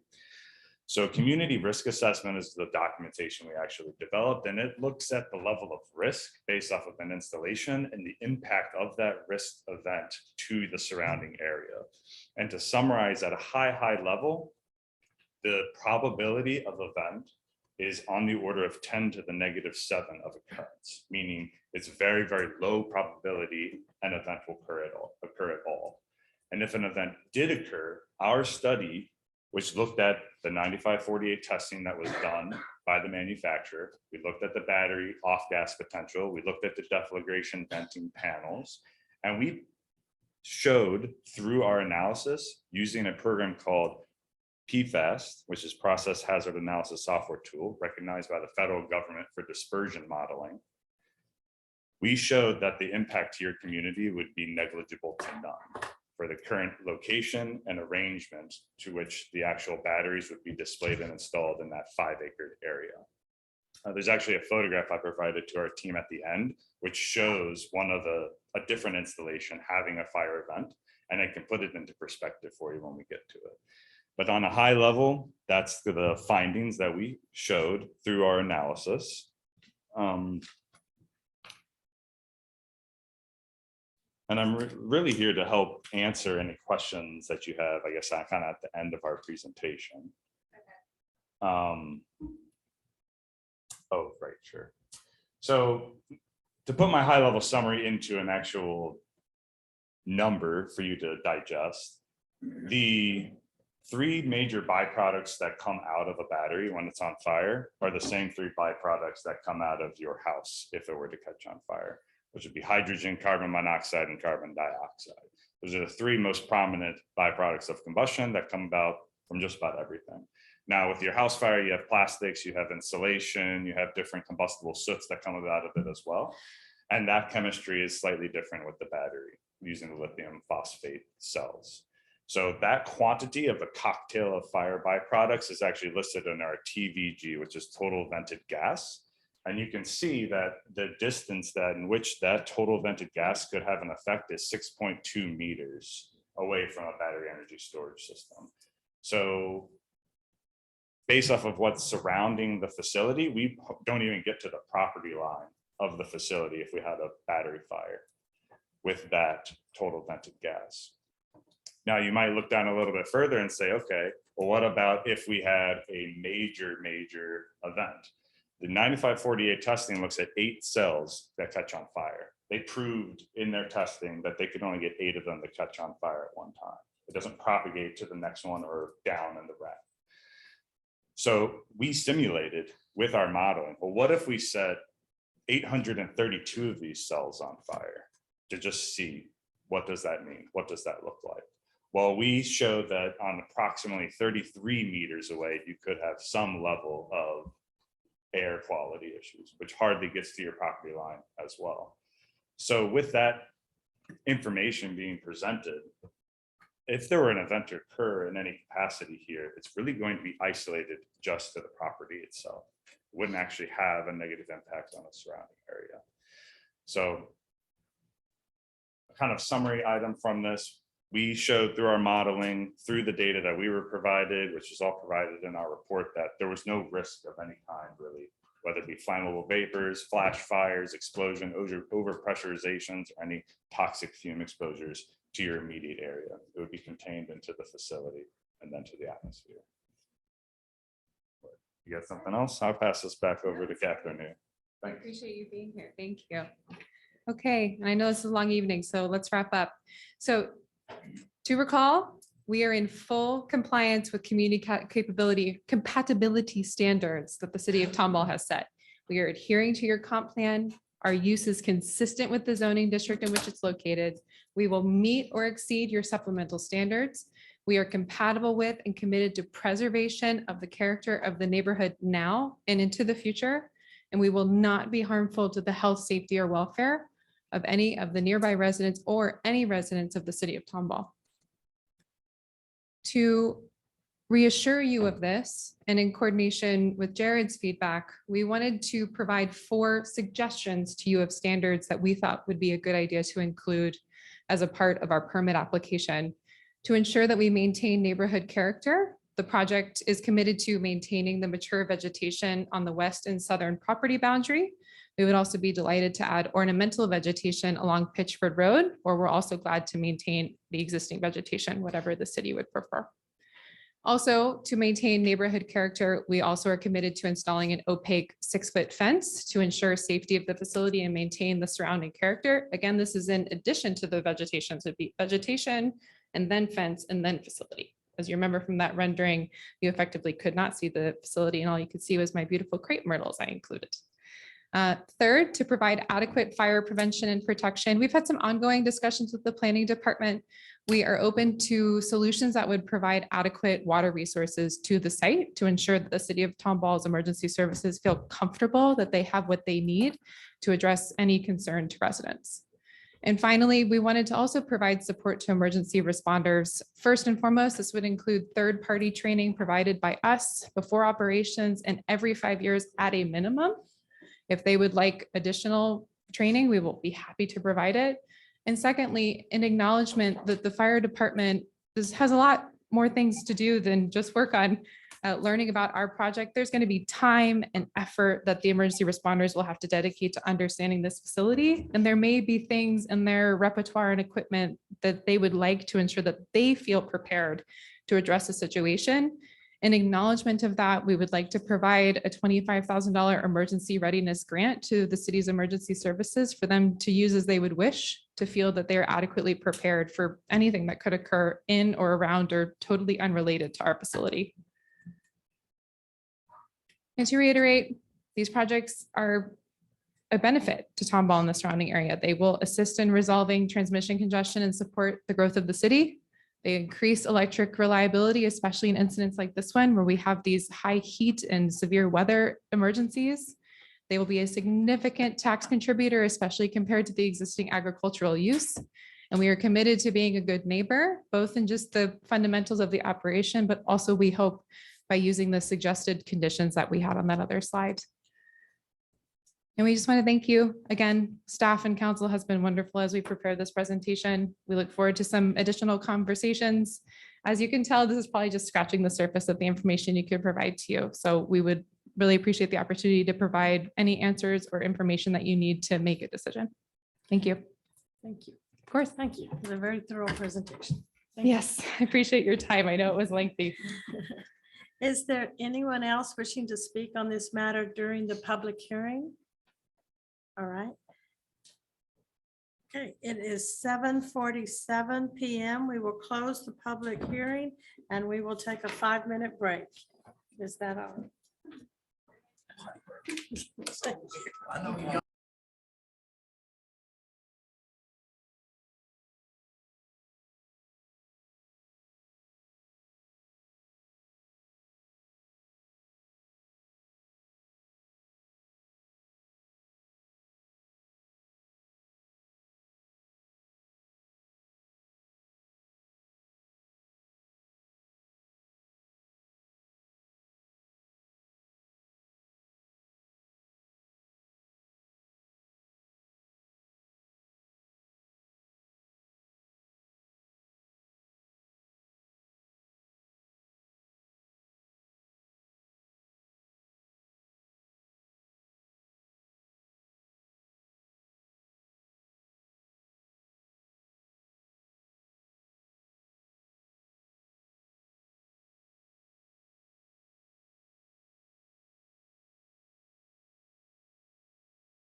All right. Oh, thank you. Thank you. This time we will call the city council meeting back to order.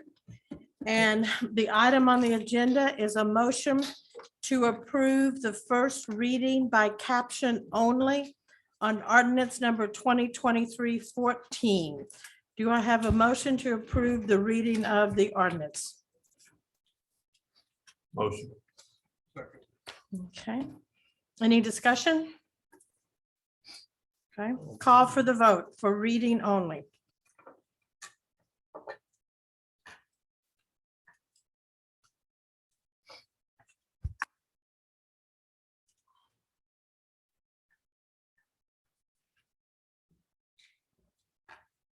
Motion carries unanimously. Ordinance number 23 for 2023-14, an ordinance of the city of Tomball, Texas, amending chapter 50 zoning of the Tomball Code of Ordinances by issuing a conditional use permit to allow an electric storage system within the light industrial zoning. Affected land legally described as being all of lot 265 in Tomball Town Site. Property is generally located within the 900 to 1000 block west side of South Pitchford Road within the city of Tomball, Harris County, Texas, providing an amendment of the official zoning map of the city, providing for severability, providing for a penalty of an amount not to exceed $2,000 for each day of violation of any provision hereof, making finding as fact and providing for other related matters. I think you did that very well. Not as good. Not as good as Tracy. Thank you, Dane. Thank you. Is there a motion to adopt on first reading ordinance number 2023-14? Second. Discussion? Yes. sure. Could I ask? I'm sure CenterPoint has many substations Yes, sir. that are probably not located in an incorporated area. What is the importance of this site? The importance of substations like these are that they're unique and that they're perfectly located at that bottleneck between generation and load. It is a truth of your geographical location that you are kind of ideally positioned along with cities just like you on the kind of outskirts of a major metro, that there is an immense amount of electrical generation of all kinds, wind, solar, nuclear, gas, that's outside of city limits and is trying to get in to these big urban load centers. And in between there and here is these substations, these CenterPoint substations. And there's only so many of the size that we can interconnect into. There's only 3 voltages that we can get into. It's 69 kilovolt, 115 or 138, which are very similar, and 230. You happen to have 138 kilovolt substation here, which are not typical. The Kirtleys, the host landowners, have heard from innumerable numbers of other companies like mine. And I'm sure that landowners that are similarly situated to substations like these and communities like yours are getting the same types of inquiries, just because they're in between that load and that generation. And there's a bottleneck that needs to be solved with facilities like these. Thank you. Mhm. But my second question is for Jared. Yeah. It was discussed that there was letters from residents that was sent out to within larger area. Yes, We sir. never saw the results of that. Yes, sir. And I'm happy to show that with you, share that with you.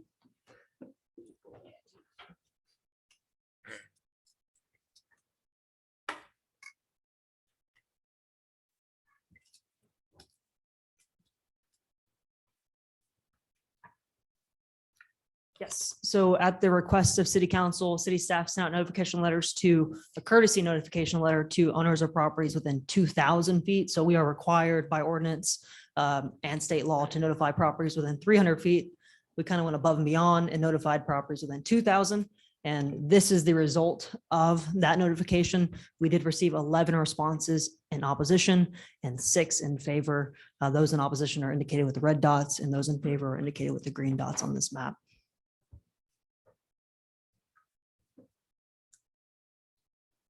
And Jared, you told us, I think you've said, there's nobody in Rayburn Reserve yet. There's no houses. That is correct. To my knowledge, Rayburn Reserve is still predominantly all owned by the original developer at this time. There may be a few lots which have been sold. We've had several presentations given to us over the last year and a half, I guess, people coming in and giving us their opinions. I purposely asked a question of a couple of those folks about if we're willing to take this on here in Tomball, Texas, do we have any guarantee that we will be the first one to receive the benefits from said allowing them to put it in? And everybody has said no to date. Today, I heard that we would be the first benefit of it. I'm in a quandary as to which one's factual.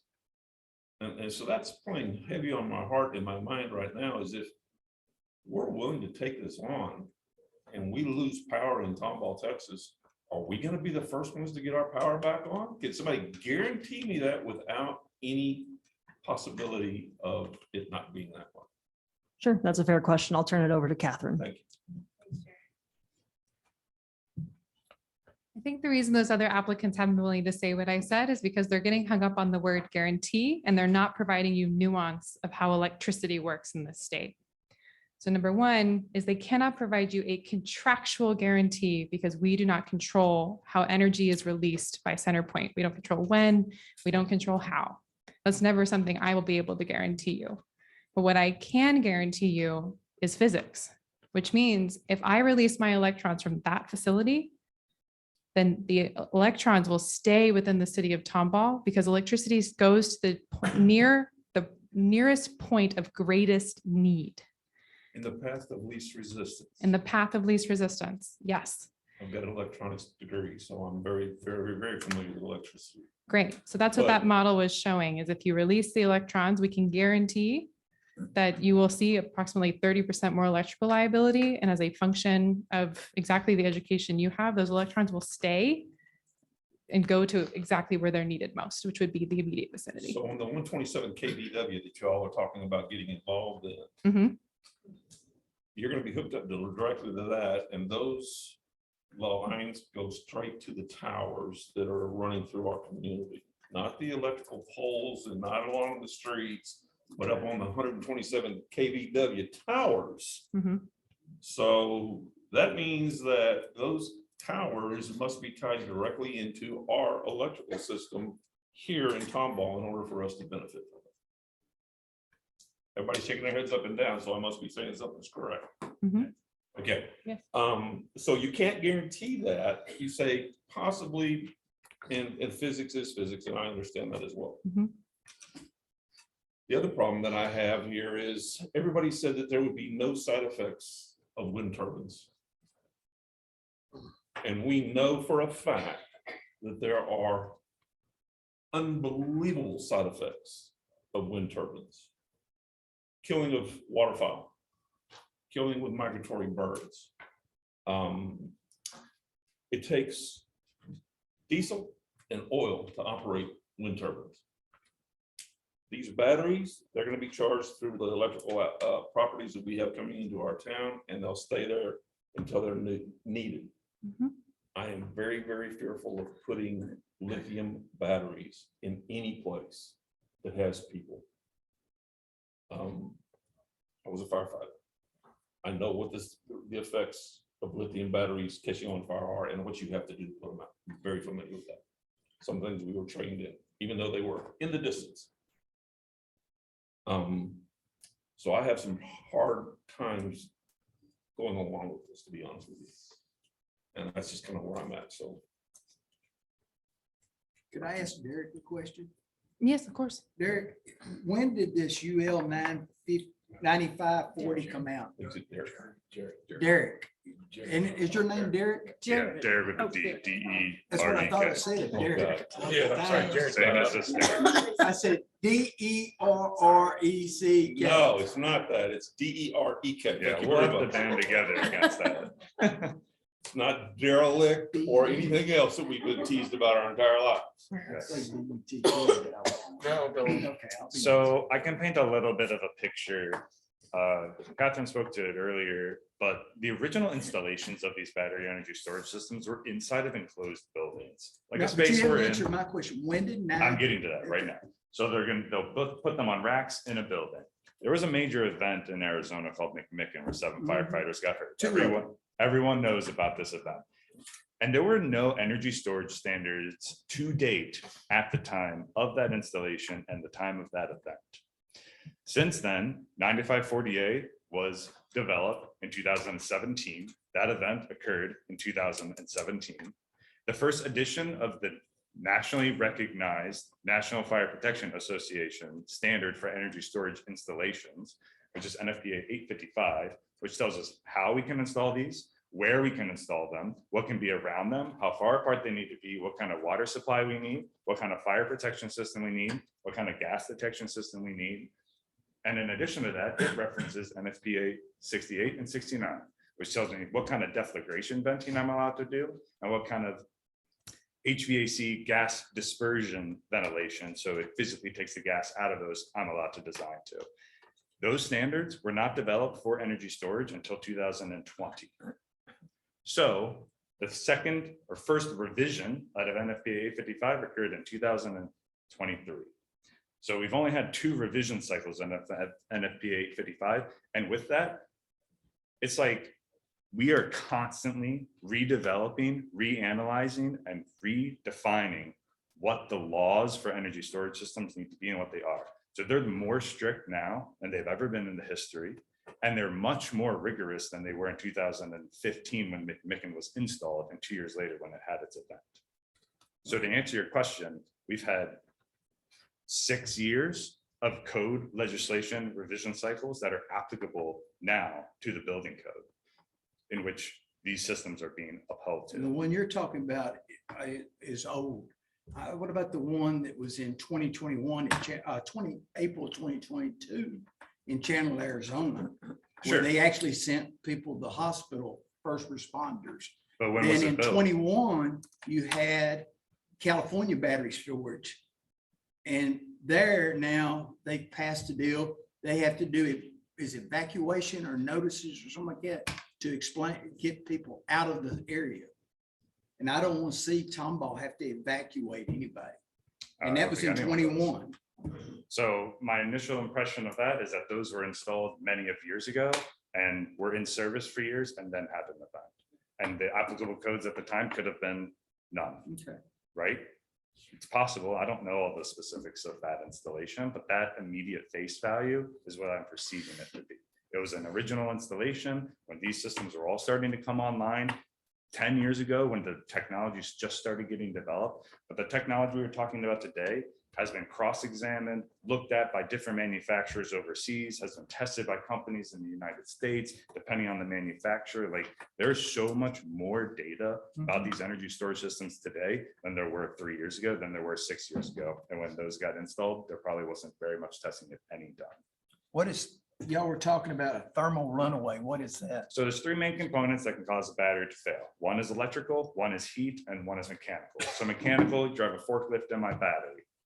Okay, can't really do a whole lot to prevent that except for some barricades, maybe putting some concrete curbing around the battery energy storage system that prevents the physical thermal. Now, if someone's working on it and they hit it with a screwdriver, that's not really preventable, right? Other than training and safety for installers. The second is electrical. So overcharging, which is what the battery management system is looking at. It's looking at how much am I charging it, how much am I discharging it, what temperature in which I'm charging it at. And so the electrical element is another way that batteries fail. So FDNY has a real big problem with energy storage mobile vehicles because food delivery personnel are putting on the charger, taking a new battery, going to deliver the food, coming back, and the life cycle of the batteries are going that fast and they're failing all the time now. Ever since COVID hit, they've been having this energy storage crisis with the mobile vehicles. Well, they don't have a battery management system. The battery management system is I go to bed and take it off the charger like I should my cell phone. But instead I just leave it on my charger all night and I'm overcharging it constantly. Battery management system on the energy storage system looks at that and it monitors and regulates it just like a human would be. And it's doing it with all of its inputs, all its outputs, and making sure it stays at its appropriate charge levels. And the final one you're asking is thermal runaway.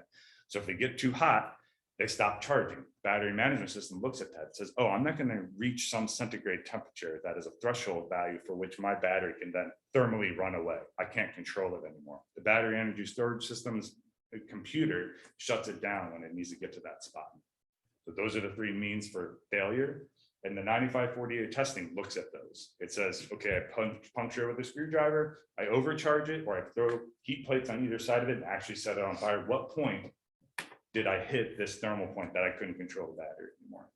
And that's the input that's put into the battery management system to control it. So if you start drawing electricity from it, and you draw too much, it can't do anything like it did in California. Well, if you're drawing energy, the energy's going away. Well, but that's what caused California to do it. They had a heat problem out there in California. They drove too much and the batteries run away. So similarly to what Samuel was speaking to, each one is its own pod essentially. And the photo that we showed earlier, they have a dedicated HVAC system in them now, where it is just cooling the batteries, it's cooling the electronics, it's cooling all of the infrastructure inside of each one and keeping it at a certain temperature threshold, just like your living room would be. It's doing that for each one of these boxes. So if there's 20 boxes out inside of that facility, there's gonna be 20 HVAC systems cooling each one individually to help prevent the exact thing you're speaking to. And what's off gassing? Off gassing is if there is some type of failure and the actual casing around the battery will fail, the pressure inside of that is no longer contained inside of it. So it'll start off gassing, which is basically paralysis, which is like if there's a lot of heat, your stand here will start off gassing. It'll start turning a physical or a liquid thing into a gas. So turning it into a gaseous state. And it's That's highly what flammable. So that's what the NFPA 68 and 69 codes dictate how you mitigate and deal with gases. So one can be deflagration venting. So deflagration vents are basically lightweight pieces of metal on top of the boxes that if it gets to too much pressure, they pop and let that gas escape. So we don't have an event like McMicken where we had a huge buildup of gas. Someone opened the door and all this oxygen rushed in and caused an event which then exploded inside of that building, hurting those firefighters, right? We prevent that now with deflagration venting. In addition to that, NFPA 68 has off-gassing ventilation systems independent from this deflagration venting. This has a hydrogen detector and other gas detectors that look at the concentration of gas that might be building up and physically turn on a purge system that'll push out all of the gas that was existing in that box, so you never have an explosive atmosphere. And our study that we do looks at that 9548 testing. It tells us what the LEL, lower explosive limit of the gas cocktails are, so we can accurately design, or the manufacturers can accurately design these ventilation systems to keep those LELs low. And you know a lot about LELs and gas leaks in people's homes. Like you carry a meter and you look at it. Well, with these installations, you're not going to want to be close to it with a meter. So our sensors look at what the chemistry is inside of that space. Why wouldn't you want to be close to them with a meter? That's Why wouldn't you want to be close to them with Yeah, a why meter? wouldn't you? Because you don't know what's happening in that space, just like you don't know what's happening in the gas leak in your home, right? My point, you don't know what's happening. Right, exactly why we have a battery management system that's looking at it remotely afar for us. It looks at the gas concentrations, it looks at the temperatures, it looks at the thermal capacity, it looks at the voltage rating on it. So we have eyes in the cloud looking at this for us, so the fire department doesn't have to do boots on the ground. If you had a gas meter inside your home, the fire department would look at that gas meter before they step inside your home, but that's not there. But we provide that here. Okay, so what happens if you do have an incident or an event and the fire department does respond? That is a very good question. So I'm part of our fire department training team for our company. I do emergency response planning and I look at these facilities and speak with the fire departments and do walkthroughs with them during the construction phase after it's been installed and show them what the hazards are. Frequently, the response tactic that we teach is exposure cooling. Okay, we're not going to actually be able to suppress this exact fire in this box because you're not going to be able to get water through the container, through the module, through into the cell to the one battery that's gassing. That's like physics is impossible. Plus, there's pressure inside this battery. It's venting out the top, so you can't get water in if something's pushing out, right?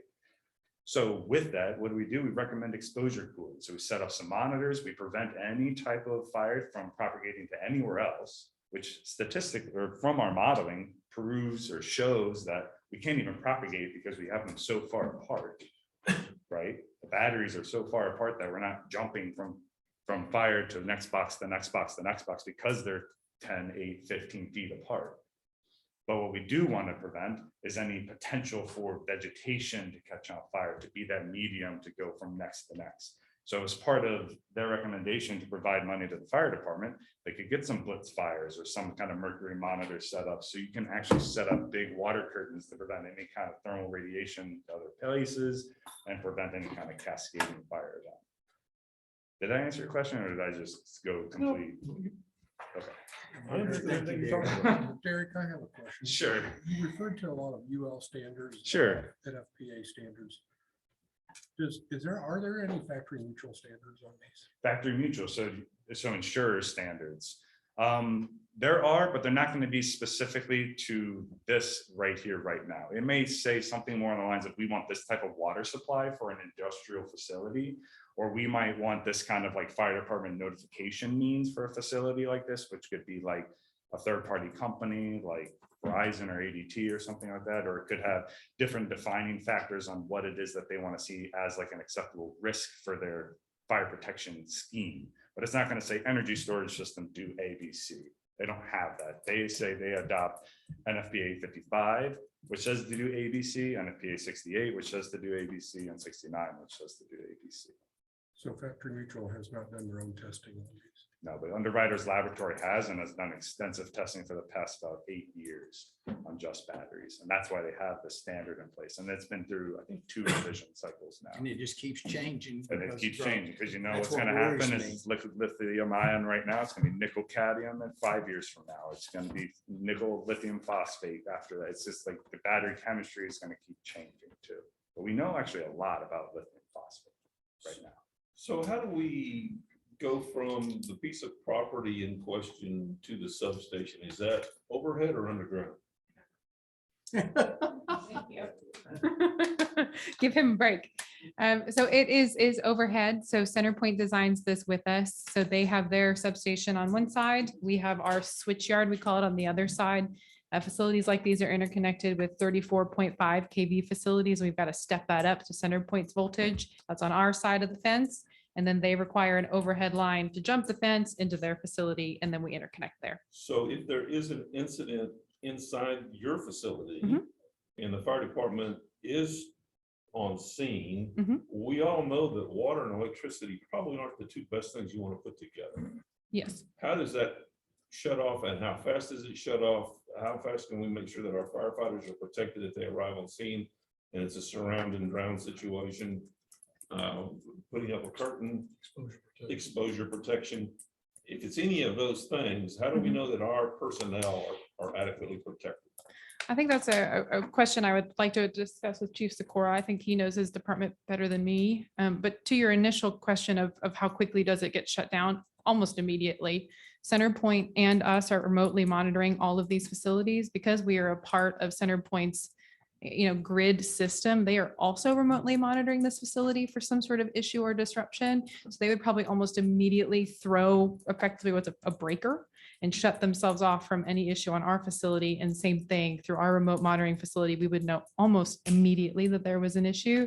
And it's typical for us to set up a notification procedure where as soon as our remote monitoring center knows there's a problem, or CenterPoint for that matter, they know to call both our management and the city of Tomball, whoever your designated representative is, so they know immediately when there's a problem.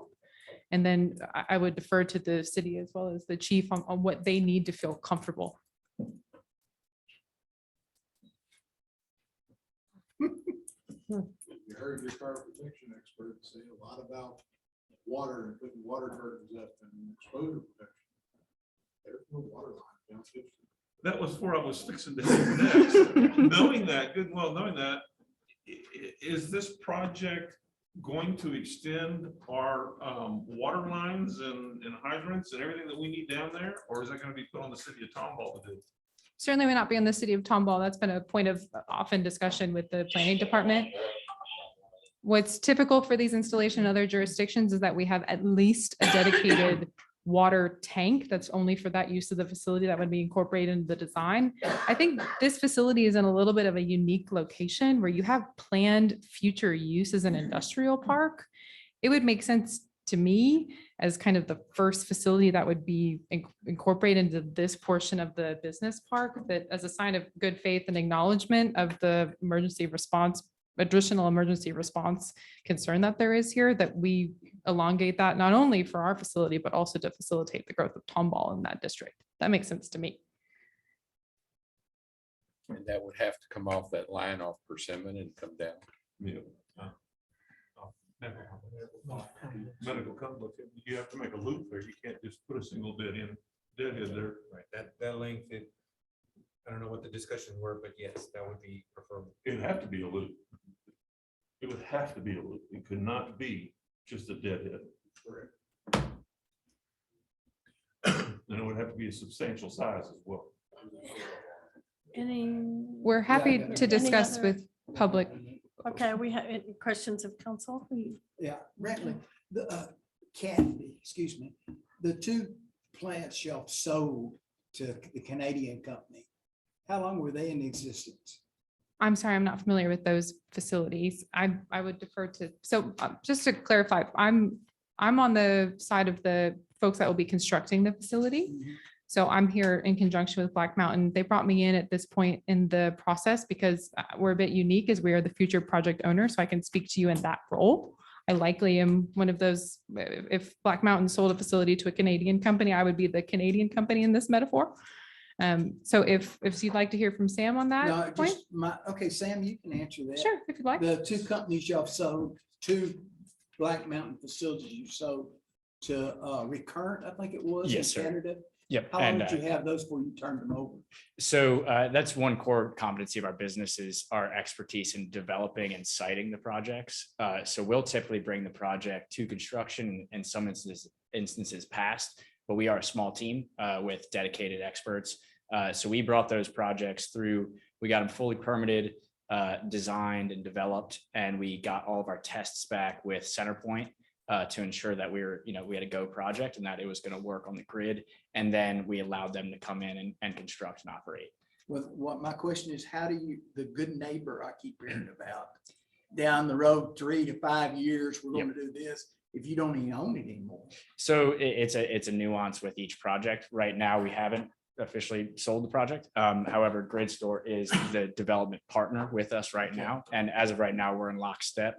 And GridStore, everything we said about good neighbor applies to her and her team as well.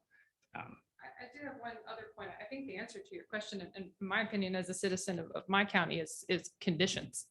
If you want to ensure that any party that you're in business with adheres to what you expect of a good neighbor, the answer is to put conditions on me, contractual conditions of what that means to this jurisdiction. Because you're exactly right. I could come up here and give you all song and dance and give you my Kansas smile, but that doesn't mean that you have anything in writing.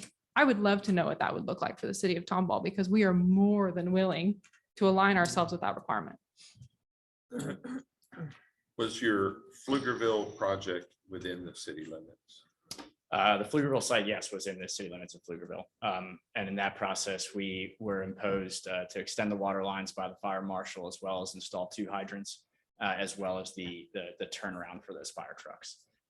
And that project's been operational since January of this year. And it's been great for the community. And that was a long process to get that in, but it's surrounded by just as many landowners as this proposed project. And what were the landowners' position about it there? The landowner in the photos, Not the I don't know. landowner, but the other residences and owners around the Yes, facility. so we did something similar that we did here. We hosted a town hall to have folks come out and answer their questions and address their concerns. And from that, we didn't have opposition following that meeting that we had in Pflugerville.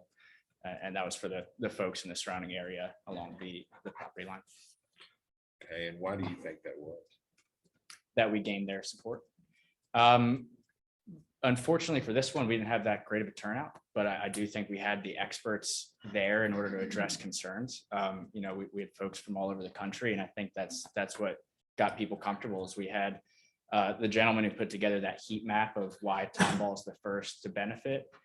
Connor Waldock. He's a borderline genius, super smart guy. He was there telling, addressing people's concerns to ensure that Tomball is the first to get the electrons should they need them. We had Noah, who's a founder of Fire and Risk Alliance. He was out there addressing fire concerns. We had engineers and electrical engineers.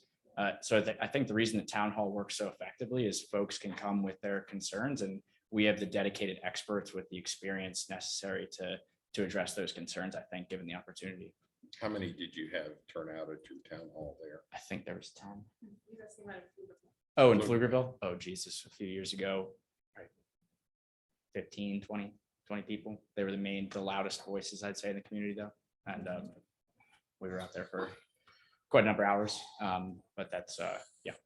Mayor and council, can I address something that has just come up or that I've just heard recently and it's to the point of the conditions that Catherine suggested.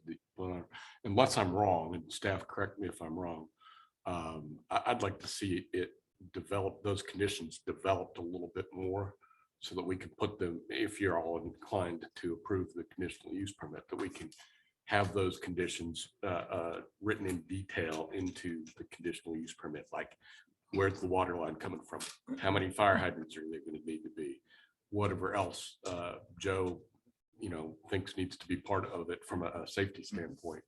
And I don't know if you've developed those standards to this or those conditions to this point or not. If I may, City Attorney, what we've done in other jurisdictions is just to ensure that we're not placing too much of a burden on staff until council's made their election, is that we simply state that adequate water resources will be provided on site, or the location of the water line will be negotiated prior to commencement, so that it's made clear that that requirement The is water there. facilities will be provided on site at the cost of the. Exactly. of Black Yes. Mountain. So you keep it high level, but you require us to do that work with staff in between the decision of council and prior to our ability to commence construction.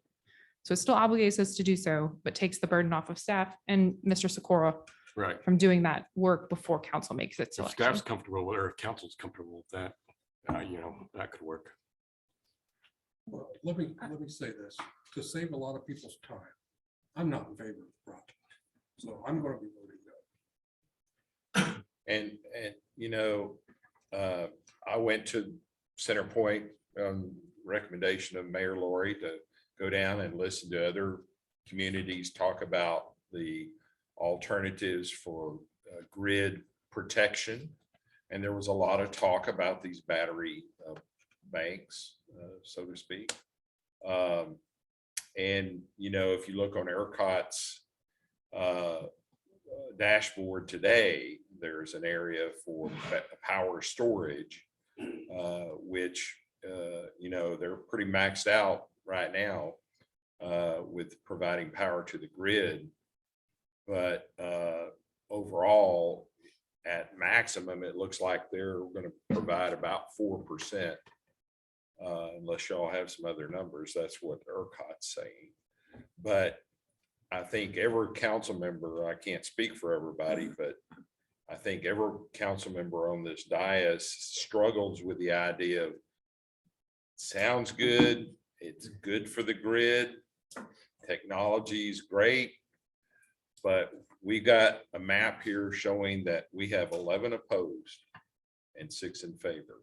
I don't know who the 6 in favor are. It looks like, I'm colorblind, but it looks like the 6 in favor are the ones closest to the project. Is that accurate? Colorblind person I am. But so it's difficult for council to vote for something when we have more people saying no in our community.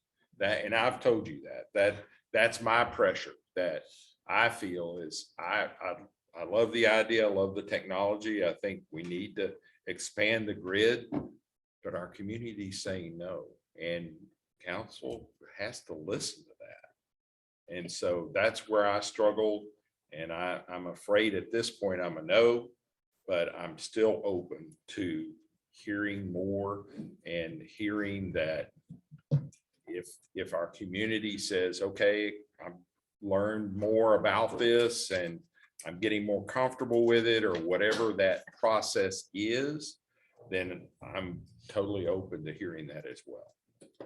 If I may add 2 notes on this particular map, this was done, the notification period was done prior to the open house that we held, so this did not benefit from that.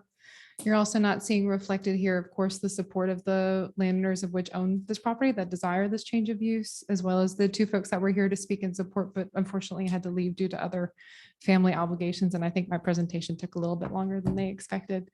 So taking those 4 folks into account, you're at approximately 50-50, right? And I think in a lot of ways, the community is aware of the council's concern and aversion, and frankly, our industry colleagues' poor showing here before you in previous projects. I would, what we've heard from residents is in this somewhat apathy, I think some direction that they're seeking from their leaders of whether or not this is something that they want. We did significant outreach to the community. There seems to be just a lack of engagement is the most I can chalk it up to. And between the 4 additional in favor that are here this evening or were here this evening, you're at a meeting of the minds. And it's clear to me as reading through your comp plan, going through this process, that we are in alignment with your comprehensive plan. We're in alignment with your goals of the community. And the community is seeking feedback from you as leaders of whether or not this is something that you want. Because they are, at least if you take 10 to 11, they're somewhat meeting in the middle. Well, we don't know where the 4 that were here to speak in favor of it actually reside as far as this map goes. 2 are here. They own the property there. I'm not The sure. property that the development. Yes. Okay, Yep. there's 2 of those. Okay, Yep. then what about the other 2? And then the 2 folks, the Lovings, I believe they live just south of Lizzie Lane, is my understanding. I'm happy to look up the Well, that's fine. notification address. 2 of them are businesses. They are certainly within that. One is right, The coffee company. that's the coffee company, and the other one that's here tonight should be trying to, he's gonna buy this other property. And it was for. So there's been lots of discussion. I think your presentation has been great. But, you know, the more you talk about what you do to prevent and all of the regulations and this and what you do to see that, I have seen lithium battery fires in the black smoke that comes out. So I'm probably not one that is in favor because I've seen that. I understand. So we're only 13 square miles, and I look at that closest red dot, and I look at the historical area of this area, and I understand why this is the perfect spot for you, but it may not be the perfect spot for this city. So do you think? I don't vote, Sure, but that is, unless there's a tie, but that is my opinion, that I am really don't think this is what our 13 square miles needs. But y'all did a great job. I learned a lot. Good. So that's just my opinion. So, any more discussion? Okay, do we have a motion and a first? Okay, thank you. Okay. Would the Let's, council entertain additional time to discuss potential conditions that would address your concerns? Because I'm taking my battery storage hat off of my hat, right? I'm a citizen, I'm a daughter. yeah, we are at the call for the vote. Well, I mean, you haven't called for it yet. If they want to postpone to give more time, I mean, that's up to them, I guess. But I don't know how they're going to get more people from our community to really get involved in this. You have to understand, we're lucky if we get 10 or 15% of our voters out to vote for the election of us. Very lucky if we have that many. So we do have apathy, and we do have that problem that, you know, we don't have a lot coming to us saying no, don't, or yes, do. But at the same time, we're elected to do what's right for our community as a whole, not for us as individuals. You know where I stand. I've talked to you about it before. I wish there was a way that you could get more information out to people so that they would have more input, but I don't see how that's going to happen either, to be honest with you. So I don't know if there's any reason to carry it on further or just let y'all do your work after we take this vote? And they can come back again, can't they? I believe isn't there a 45 waiting period, Jared? Well, we certainly can. I think the question that I lead to, right, is I'm going to come back to you with the same package. And the question before you is that I feel that I've demonstrated we're in alignment with the comprehensive plan. I think you and I are aligned in that we have some apathy from the community. And so the question before you is, are there conditions that would get you comfortable with this? Or is the city of Tomball effectively putting a moratorium in place? Because that's really how it feels to me, right? I understand. Yeah. That's true. That's what we're doing. That's what we're doing. Right. That's exactly what I'm going to do. Because Yeah. right now, I don't trust it. Sure. Not that we don't trust y'all. It's not, We just yeah, I don't think trust the y'all, technology I think yet. Derek did a great, Derek, D-E-R-E-K, did a great job. You've done a fantastic, but I'm still I've got questions.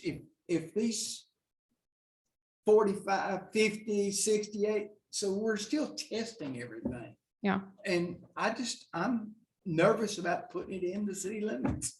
Let me ask you this one question. Sure. How many people or how many municipalities do you have come to you seeking to have one of these things put into their municipality? Numerous, often. Okay, so you have options. Not in this area. Like I said, you are unique in this region. The nation is a big one. I'm not speaking to this region. You are very unique. I will not be the last project before you. And probably not, because the lithium batteries have gone up over 1,000%. There are venture capitalist tax partnerships and special purpose acquisition units that are going crazy about the profit of your project to them. And so they will be around for a long time. Yeah. And so I see it a lot. And hopefully technology will continue to To improve the safety of improve, them. to improve the safety of them. Sure. Right. I of course am biased. I think that we're there, right? I know, I mean, no, exactly, but you know how I feel about this. So if that's the thought of council, if this jurisdiction is not prepared at this point, then that's an answer in itself. I think that that's a message to the industry, because it's, I would suggest, again, just as a citizen, a person, my jurisdiction went through something similar to this. I would give some thought to what that future would look like to give us rules, right? Because if you told me to bring Bon Jovi out here for a concert and get you like a new Civic Center edition, and that was your expectation for a project like this that concerns you, then you can set that expectation as a jurisdiction, right? Don't give him ideas. I like know, that. I've seen fascinating I'm things. thinking, I love it. I was thinking George Strait. I mean, that's what I was thinking, make everybody happy. Texas needs these types of installations. The demand and need for this is not going to go away. Yeah, I So I know. would implore you, if this is not the moment, to just give some food for thought the next few years of what that moment's going to look like for you. Yeah. Because this is the future. We're going to need it eventually. It I is. think it just takes more education of our community. Yep. Yeah. And at the point in time that our community becomes more comfortable with the idea Sure. and comes back to us and says, that's not about, maybe we go through the summer and we lose power for a week. That might be a defining moment. If we were in East Texas right now, that would be a reality.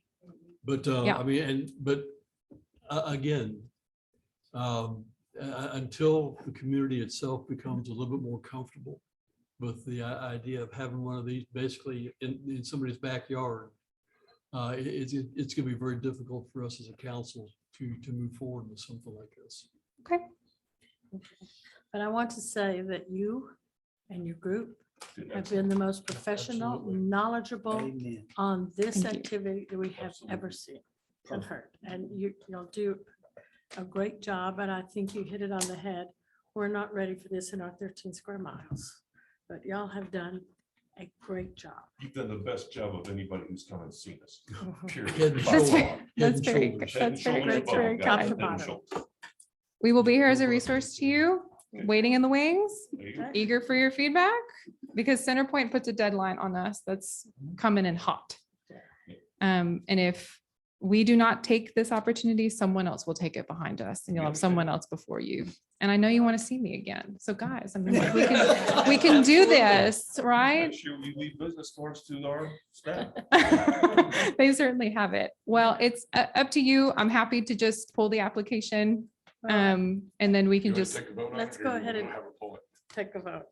Is that okay? I say it's been on the agenda enough times, we probably need to take a vote on it, because we've had people come out from our constituents who wanted to know how we all stand, and I think it's the right thing for us to do. And my bosses would tell me to pull it, but I understand zoning your and situation. So let's do comprehensive it. plan. Can you We repeat that? I'm are sorry. redoing our zoning, looking at our zoning, looking at our comprehensive plan, our master thoroughfare plan. That is on the future agenda of this council. Okay. So a lot may change at that time. So. I don't Understood. know.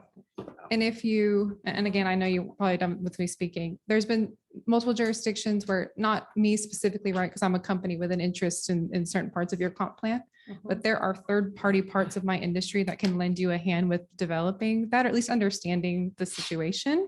If that's a resource that you would like, feel free to get in touch with us and we'll get you in connection. If not, I get it. It's your business. Whatever you need. Thank you. Well, let's call for the vote. Okay, thank you all.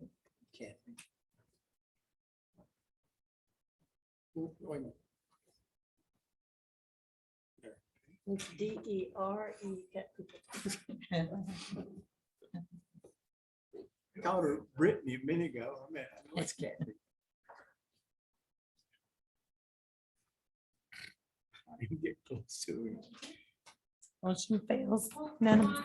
sorry, I don't know what the applicant is asking a question. I just spoke on behalf. We, Oh, I'm sorry, I'm too slow. okay. Thank you. Thank you all. Okay, let's go on to item 3.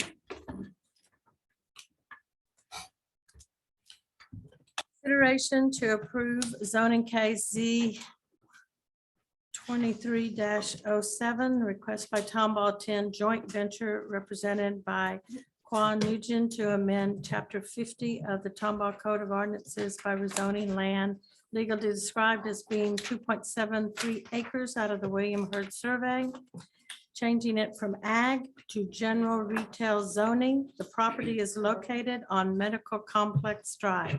Jared. Yes. Give me 1 second.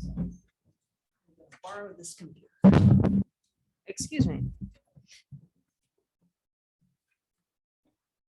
Once again, my name is Jared Smith, city planner for the city of Tomball, in case you have forgotten, because it's been a minute.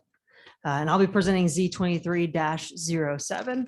The location of this property is indicated here with this cross hatching.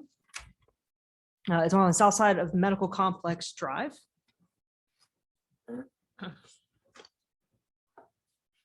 Here are a few photographs of the subject property as well as the surrounding properties to provide a bit of context for you all.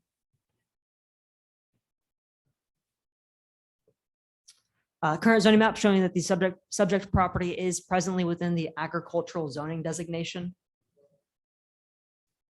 And again, just another zoning map that is illustrating the subject property once again with a more of a zoomed out perspective to provide context to the surrounding properties. Let's see if I can get my computer pulled up here. I'm sorry.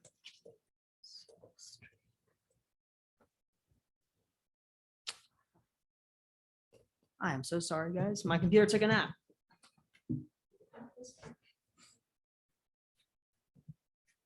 Bear with me. I'm so sorry.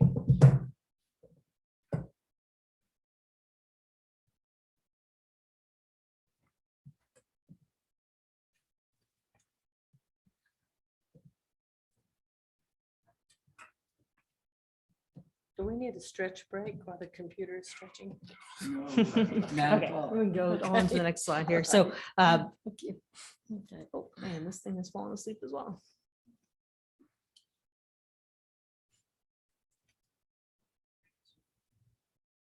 Next slide, please. Here is a future land use plan, which is identifying the subject property as being within the medical district future land use category.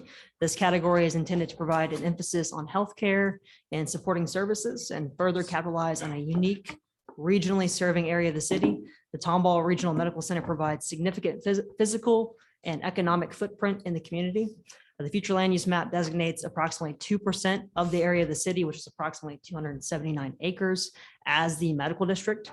One of the guiding principles of our comprehensive plan is to create a medical district with complementary land uses. The comprehensive plan envisions a variety of uses that create a self-serving campus with active transportation connections to Old Town, as well as transitional residential areas with surrounding this district.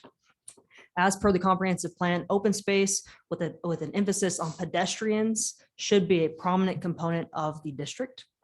And as per the comprehensive plan, appropriate land uses would include things such as hospitals, clinics, offices, lodging, long-term care, retail and restaurants, and appropriate secondary uses might include things such as private gathering spaces, local utility services, government facilities, or transportation uses. The comprehensive plan recommends zoning districts of planned development districts, general retail zoning, which is what is being requested for this parcel this evening, as well as office zoning or mixed use zoning classifications.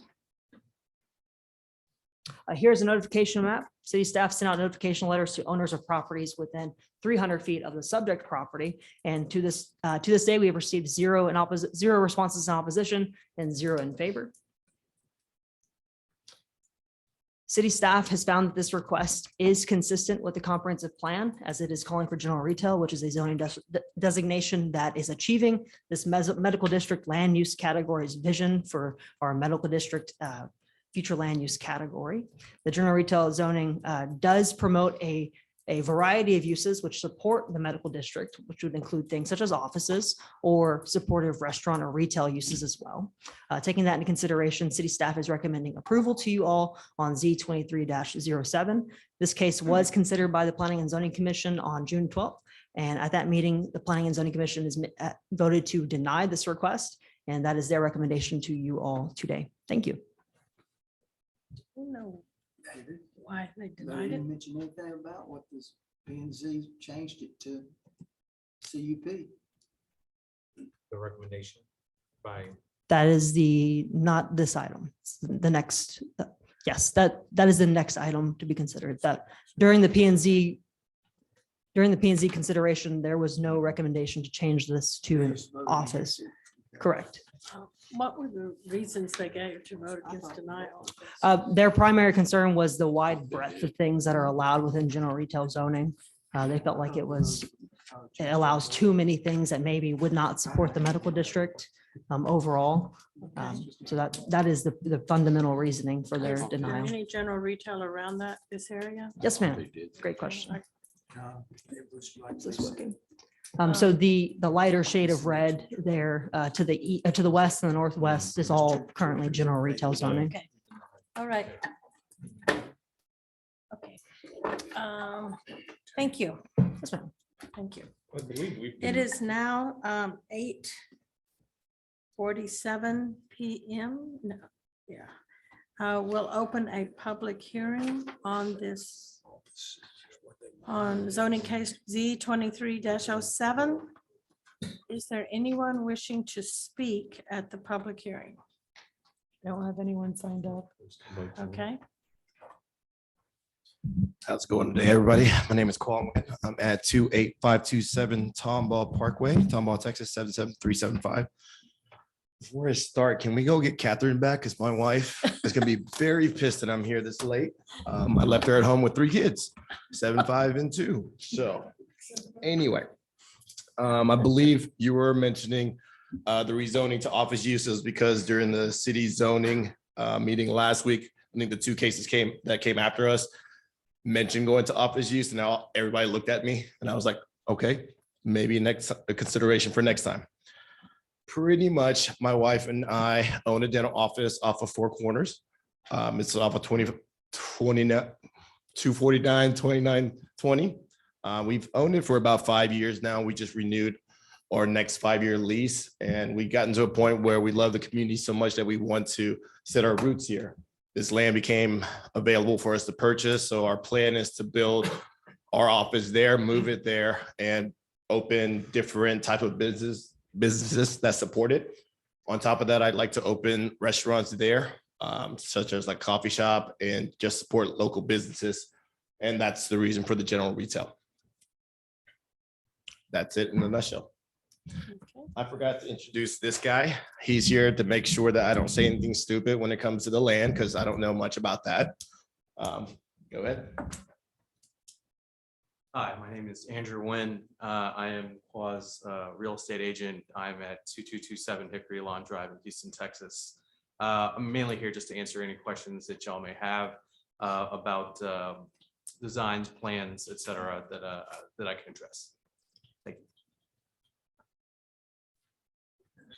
Do you have, what are you putting in a retail? This is the public hearing. Public hearing, we can't ask questions. Okay, Do that during the deliberation. all right. And thank you. Any other one wishing to speak on this issue? Okay. Do they have a presentation? Yeah.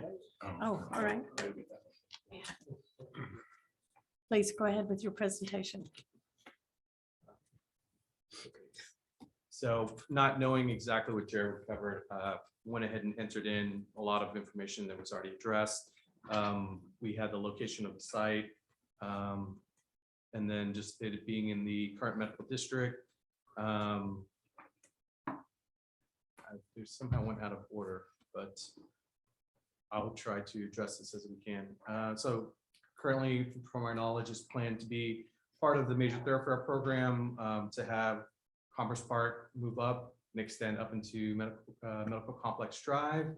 So it being a major intersection and being conveniently located through the area where the campus would be, where all the medical areas would be. The idea, as mentioned previously, was to have more of a retail mix, retail development, or to be zoned to retail, so that not only could Paul have his family have their dental practice there, but also make other uses available that would be very convenient in walking distance, as Jared mentioned. So if you can have, self-sustaining restaurantship, or restaurateurs provide services to the medical district without them having to leave, it making more convenient for the general area so that everything can develop together in conjunction, was the general idea of the development. Here is the plan that was put together by the design team.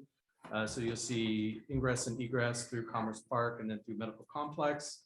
The buildings are going to be facing internally instead of externally, so that you can minimize any offset of the current aesthetics of the general area. The buildings are separated out so that the business can operate in silo. They're not necessarily tied together. They're going to be in the mostly 2,000 to 4,000 square foot range, dictating businesses that would occupy that space, with the detention being on the east side of the property. The design team that came up with the property that I was working with has put together several medical use properties. That's what actually their focus and their specialty. They focus on medical practices, dentistries, et cetera. So the buildings are going to be designed with that type of use in mind. Here's an example of another property that the design team has put together. And then I'm also including a couple more.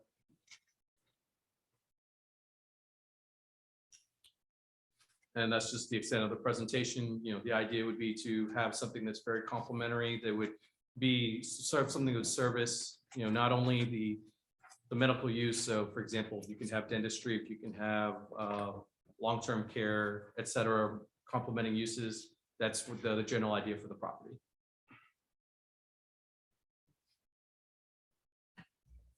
Okay. Thank you.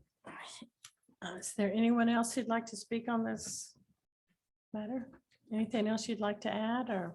No, ma'am, I think he covered it all. Okay. It is now 8:55 and we are closing the public hearing.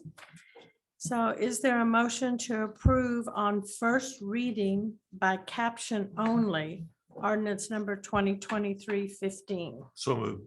Second. Discussion? Okay, On the reading? let's call for the vote on the reading only.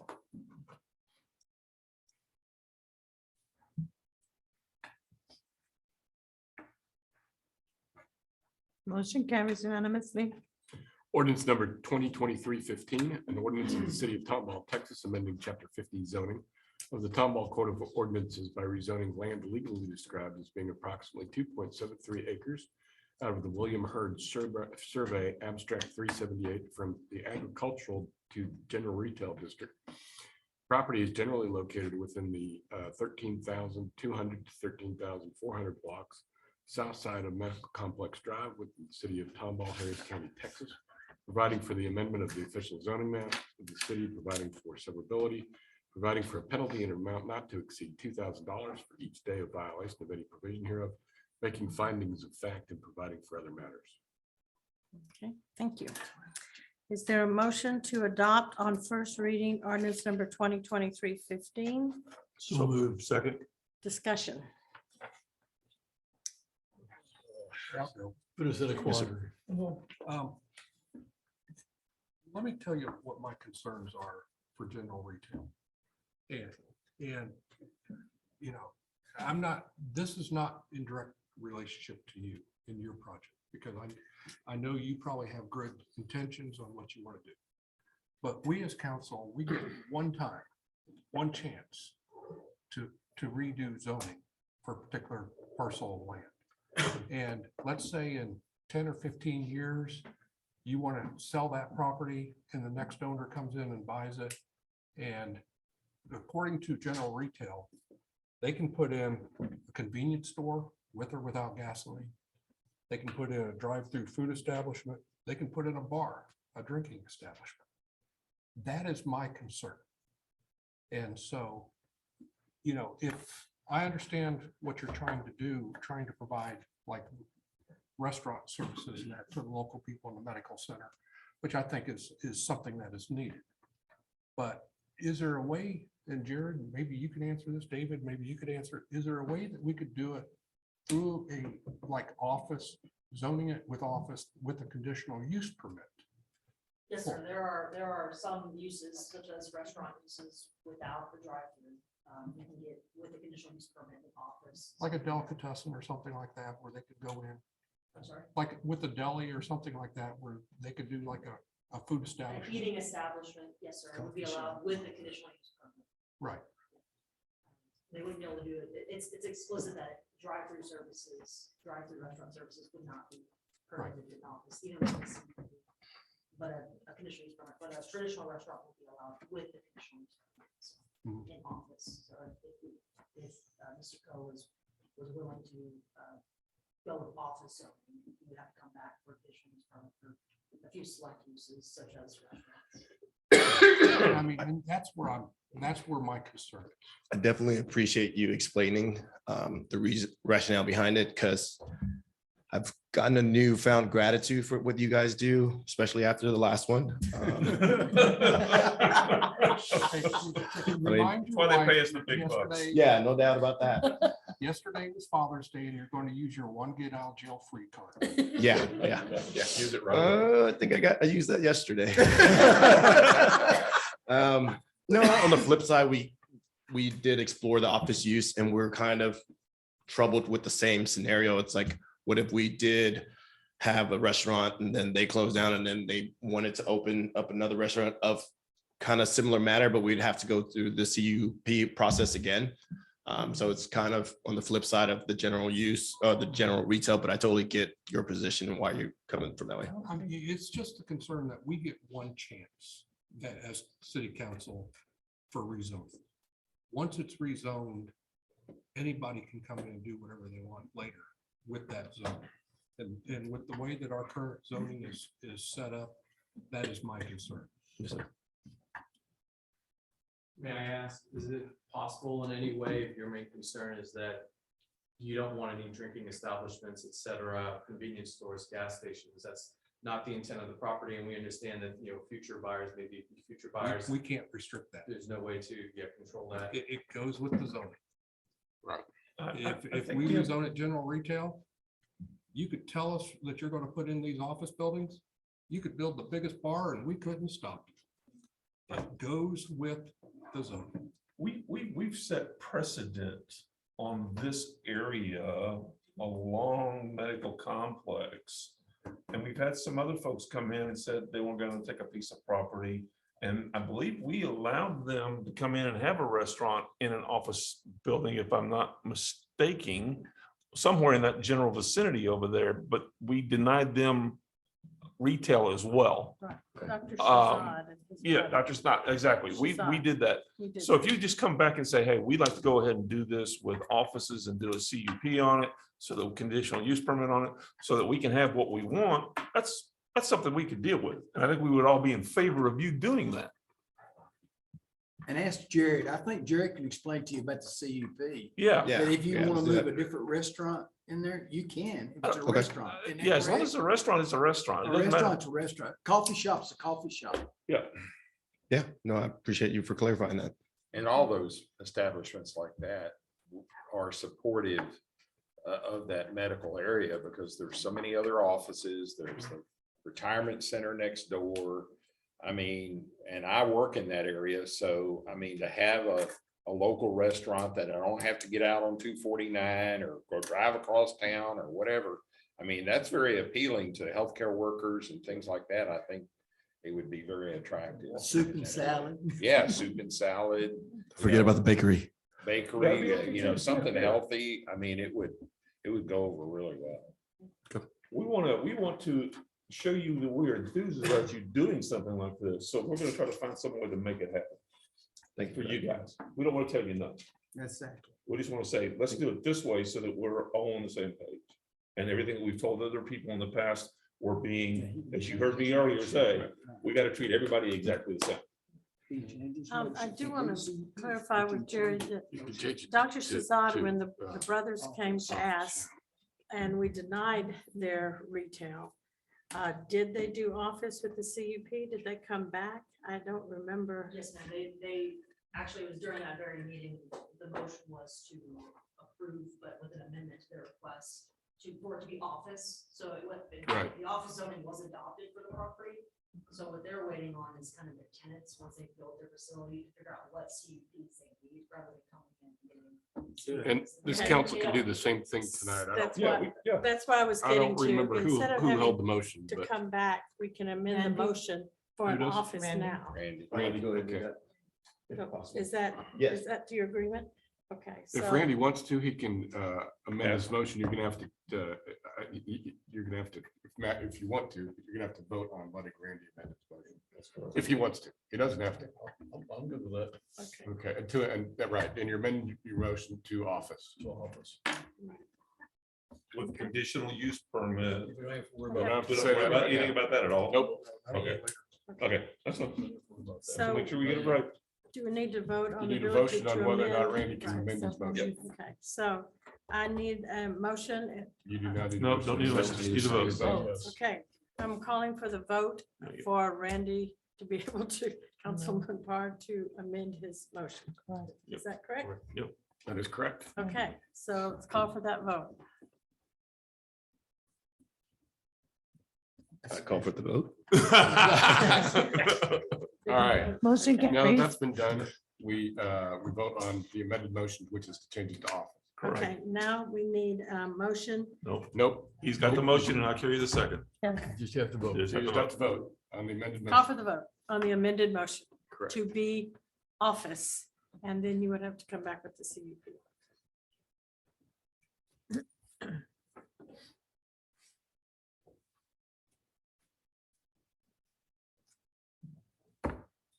Motion carries unanimously. So that you can tell your wife that you got something done. Yeah, right?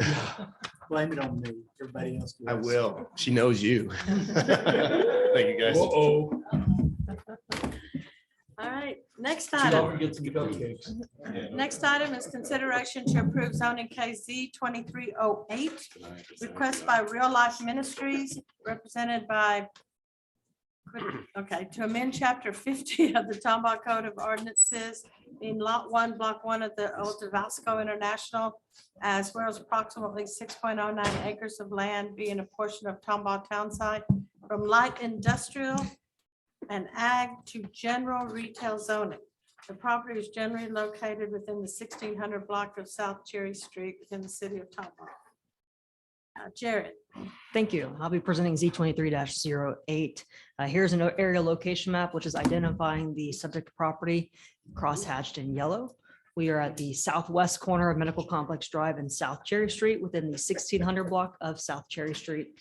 The property is approximately 6.09 acres in size.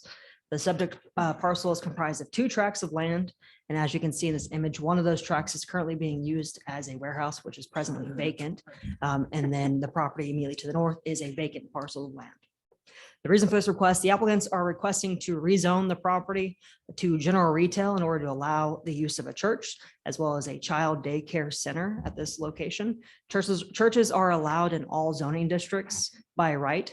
However, the child daycare component or the child daycare center is not permitted within the existing light industrial or agricultural zoning district. So this is the reason for their request today. It's actually for the child daycare portion of what they're wanting to do with this facility. Okay. So here are photographs of the subject property as well as the surrounding properties to provide a bit of context. Current zoning map showing that the subject property is divided by 2 zoning districts, the south half being light industrial, the north half being agricultural.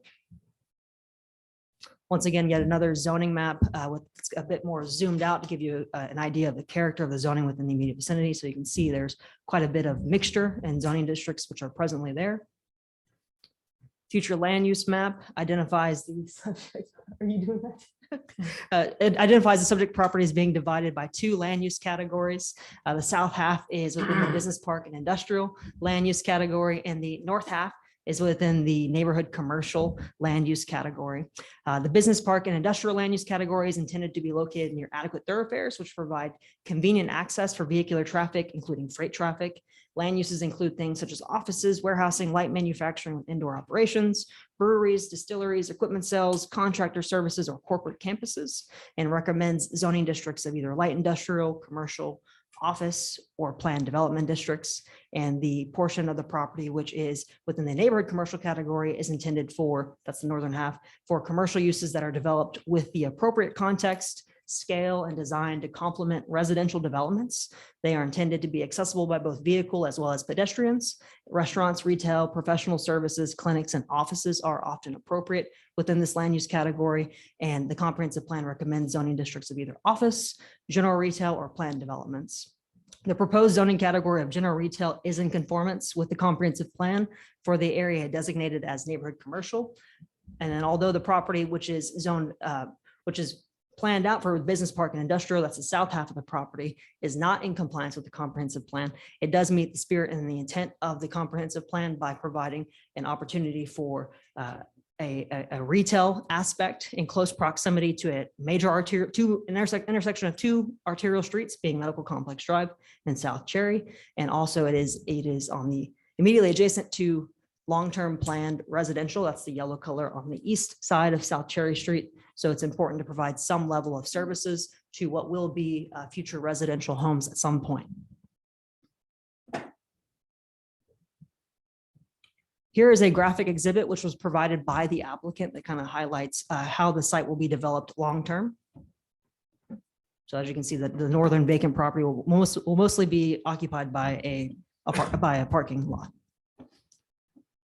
Notification map: properties within 300 feet of the subject property were notified of this request, and city staff has received 0 responses in favor and 0 in opposition at this time. City staff has found that this request is consistent with the comprehensive plan and is generally consistent with the future land use map.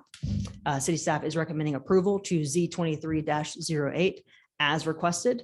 And on June 12th, the Planning and Zoning Commission did meet to consider this rezoning request, and they are recommending approval to you all tonight, subject to the condition that I've outlined here. They would like to see an amendment to their request to rezone the property to office as opposed to the originally requested general retail zoning district, and receive separate conditional use permits for the child daycare center component and or a private school use. There's a bit of talk of it being utilized for a private school as well. So that wraps up my presentation. Thank you very much. It is now 9:09 p.m. and we will open the public hearing. Is there anyone wishing to speak? Pastor? Good evening. My name is Tommy Robertson. I'm the executive pastor at Real Life Ministries, Texas. I live at 12819 Carriage Glen Drive in Tomball, 77377. 7 years ago, we as Real Life Texas became a part of your community, and we're excited to call ourselves part of Tomball. It's always been our desire to care for and love this community and be a part of it as much as anybody else. And we've decided to lay our roots here as well.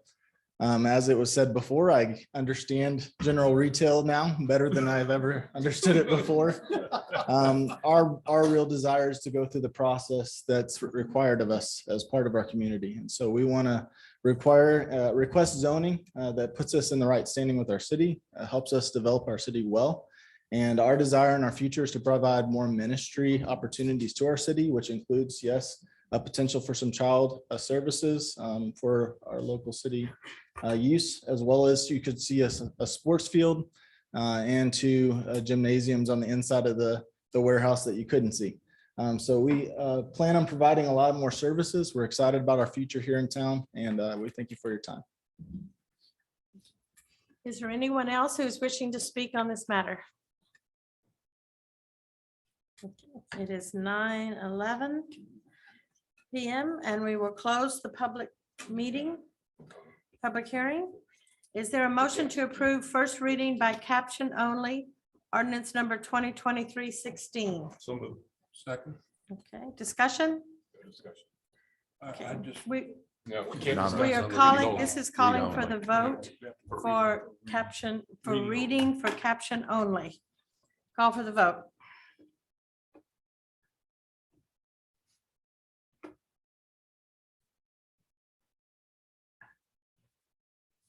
Motion carries unanimously. Ordinance number 2023-16, an ordinance of the city of Tomball, Texas, amending chapter 50 zoning of the Tomball Code of Ordinances by rezoning land legally described as being lot 1, block 1 of the Devasco International, as well as 6.09 acres of land being part of a portion of Tomball Town site outlots 172, 175, and 176. From light industrial and agricultural to general retail zoning, the property is generally located within the 1600 block west side of South Cherry Street within the city of Tomball, Harris County, Texas, providing for the amendment of the official zoning map of the city, providing for severability, providing for a penalty in an amount not to exceed $2,000 for each day of violation of any provision hereof, making finding of fact, provided for other related matters. Thank you. I do have a You can point. do the motion. Yes. I do. I'd like to do a motion. Well, Well, we need a motion in a second. She's got to call for it first. well, yes. The applicant has said that That's he what is I was gonna open change. to office with CUPs. Can we make this motion at that, or do we have to go through retail and vote it down? Make the motion that way now. No, That's thank I you. was That's what I doing. was, He told me I could, so only reason I was doing. oh, well, that's why I was not calling for the motion, because I wanted to make that clear. That is that office with CUPs. Okay. Second. I'm ready to go home. Go for the motion for it to be rezoned to office with possible CUPs in the future. Have a first or have a second? Okay, any discussion?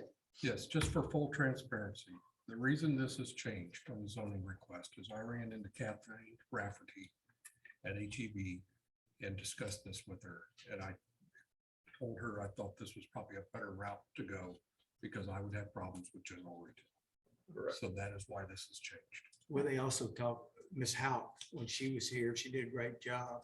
They told her the same thing. And she understood, and she said, yeah, anything to get it by. Kathleen Rafferty is the same person. Well, she introduced herself as Houck with us. She doesn't go by that name.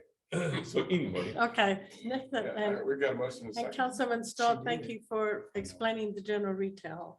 That you did. You did a great job. So call for the vote. Is this Oh, going to more be a discussion. CUP on it as well? It will be, yes, no, it it's will be- required. CUP is required for the two of the things that they want to do. So it will become a CUP after the fact. We're voting on it now to allow it. Well, Office. the church part will be allowed by right, Correct. but the daycare school part would have to be. So are we voting on the CUP No. tonight as No. well? You are not. I just You want have to the make sure. CUP in front of you. Right. Do you understand that? We're voting to change the rezoning to office. Okay, we have a motion. We have a second. Any more discussion? Call for the vote. Gotta build a doghouse for diesel. 'Cause that's just. Motion carries unanimously. Diesel's low. Next item. Next item is consideration to approve zoning case Z 23-09. Request by Tim Littlefield to amend chapter 50 zoning of the Code of Ordinances by rezoning land legally described as being Tomball Town South Outlet 281 from single-family residential estate 20 to light industrial zoning. The property is located within the 1100 to 1400 blocks of South Persimmon Street within the city of Tomball, Texas. Yes. Thank you. I'll be presenting Z23-09. This is the final item for your consideration this evening. Here is an aerial location map, which is highlighting the subject property in, sorry, I've got a few things to juggle here. Highlighting the subject property, it's cross-hatched in yellow. Excuse me, it's been a long day. It's located within 11,000 and 14,000 blocks of South Persimmon Street on the west side. It's approximately 5 acres in size. The applicant is requesting to rezone the subject property to light industrial to allow office, warehouse, and storage buildings. Here are photographs of the subject property as well as the surrounding properties to provide a bit of context as to where we are.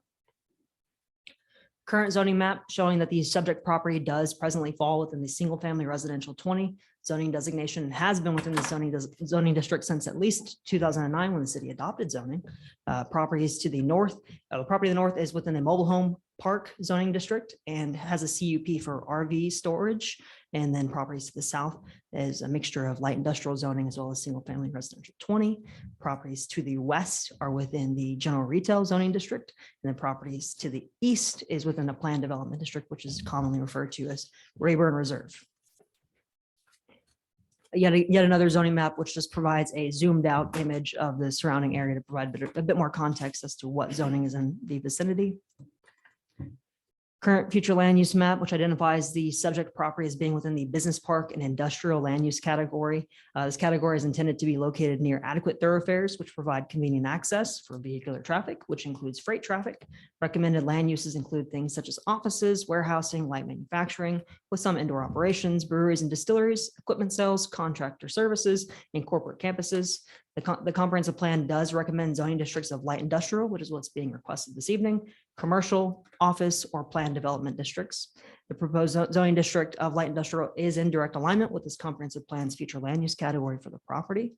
City staff sent out notification letters to all owners of properties within 300 feet of the subject property, and we received one response in favor, indicated with the green dot here, and 0 in opposition.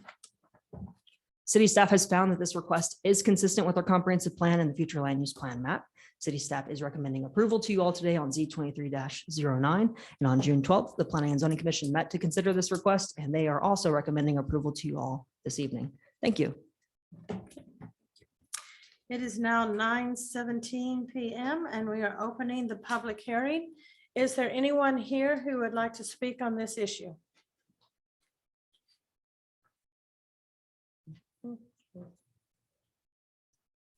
Okay, it's now 9:18 p.m. We will close the public hearing.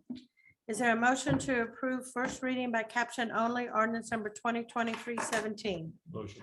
Second. Okay, let us call for the vote. This is for reading only.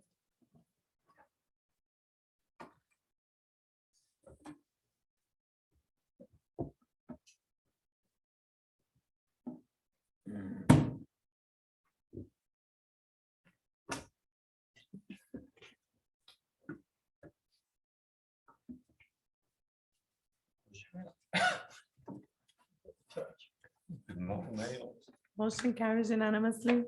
Ordinance number 2023-17, an ordinance of the city of Tomball, Texas, amending chapter 50 zoning of the Tomball Code of Ordinances by rezoning land legally described as being all of Tomball Town Site Lot 281 from single-family residential estate 20 to light industrial zoning. The property is generally located within the 11 to 1400 blocks west side of South Persimmon Street within the city of Tomball, Harris County, Texas.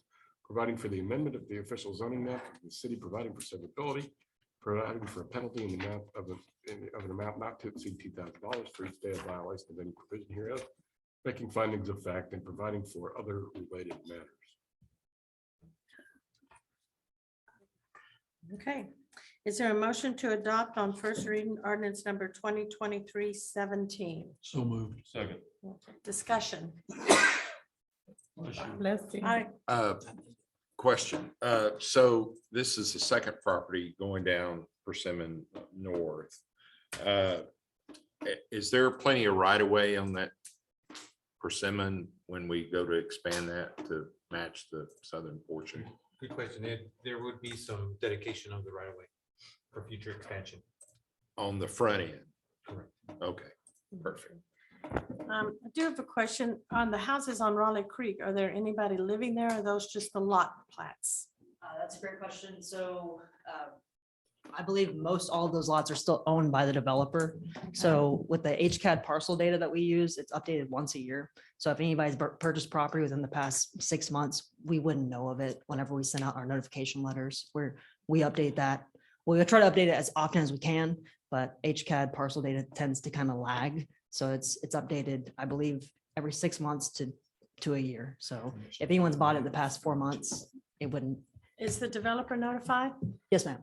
Okay, so the developer is notified of Raleigh Creek about this. Yes, ma'am. All right, we may want to look at extending because a lot of our tracks are getting so large that instead of 300, extend it to 5. You did 2,000 on that one.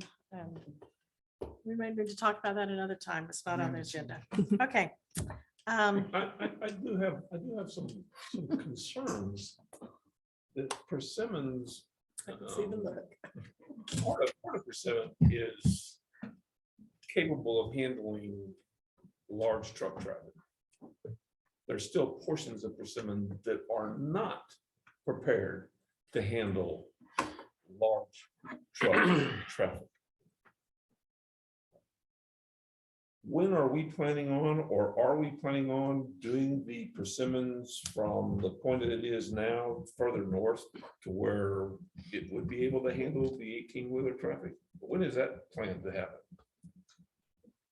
We're definitely going to look through the master thoroughfare plan, and then we prioritize those capital projects, but you're right. So we've done the south end, and then we're actively looking, especially because of the development of the schools and kind of they get that safe on the north end, and then we're left in kind of the middle of needing to do so. So that is going to be a capital projects or a project on that list that we'll just have to prioritize. Can we go back to the Rayburn, where Rayburn is shown on Persimmon, please? Sure. Rayburn Reserve. Yes, one moment, please.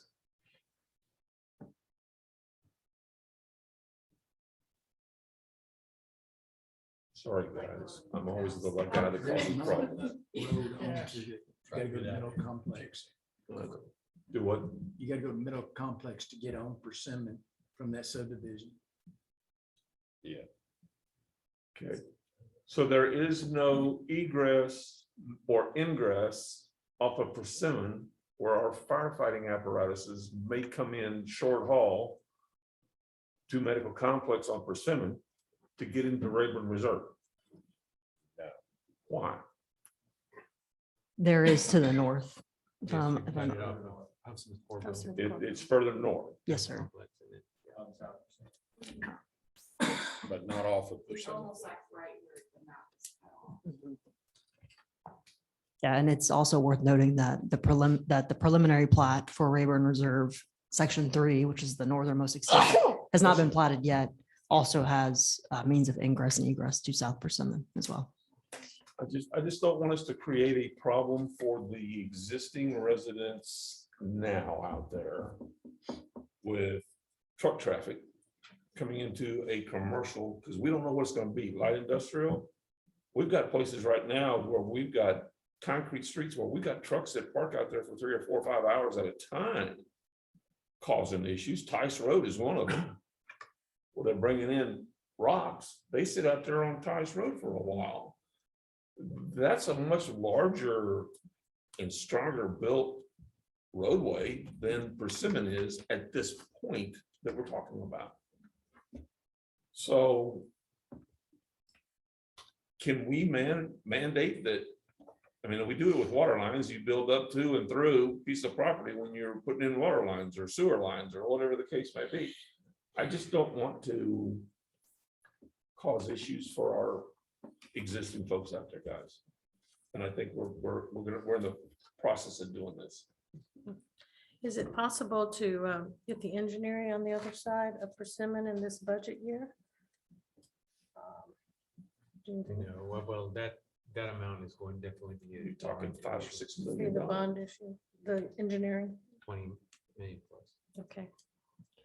So if I could, one of the things that we could do, or that may happen, and I believe I touched on it in my staff report, is, you know, they still have to go through the site plan review process, right? And when that comes to light, we'll have a better idea as to what the intention is for the property.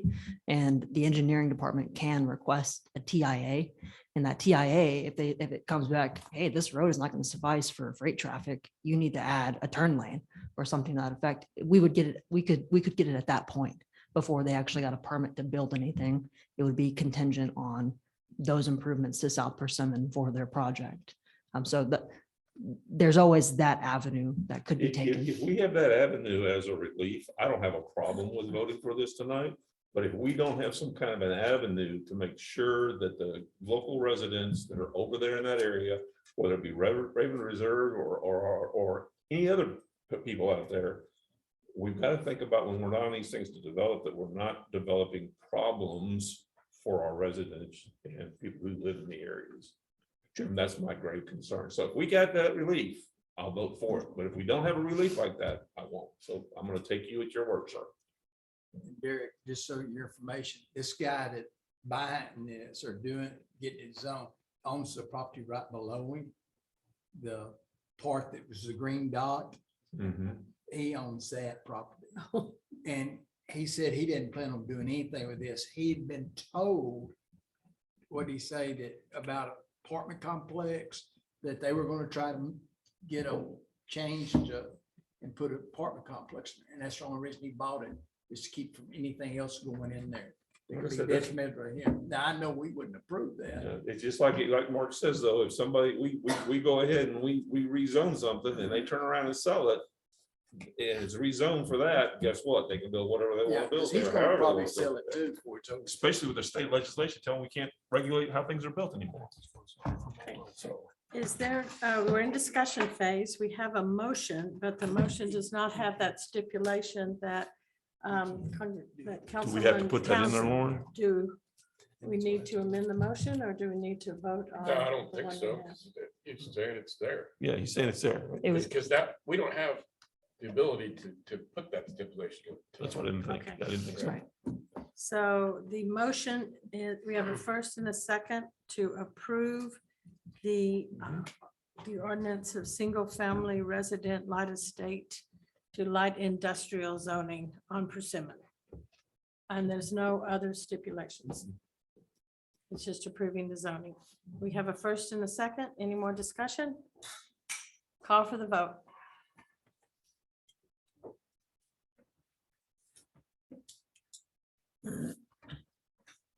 Okay. I Motion would like, carries unanimously. thank you. And I would like to thank Amanda Kelly for the sustenance tonight and the brownings that kept us going. So thank you very much. We appreciate it. Yes, we're getting ready to. I'm just thanking. It's like herding cats with you guys tonight. You have no idea. Yes, yeah, I do. But is there a motion to adjourn? Motion. Second. Okay. Any discussion? I didn't shut mine. Well, he already shut his computer down, so it's gonna have to be oral. Okay, let's call for the vote. Councilman Ford. Aye. Councilman Aye. Stone. Aye. Councilman Dunnigan. I said aye. Councilman Townsend. Aye. Councilman Parr. Oh, yes. Motion carries Okay. unanimously. Motion carries. We are adjourned. Thank you.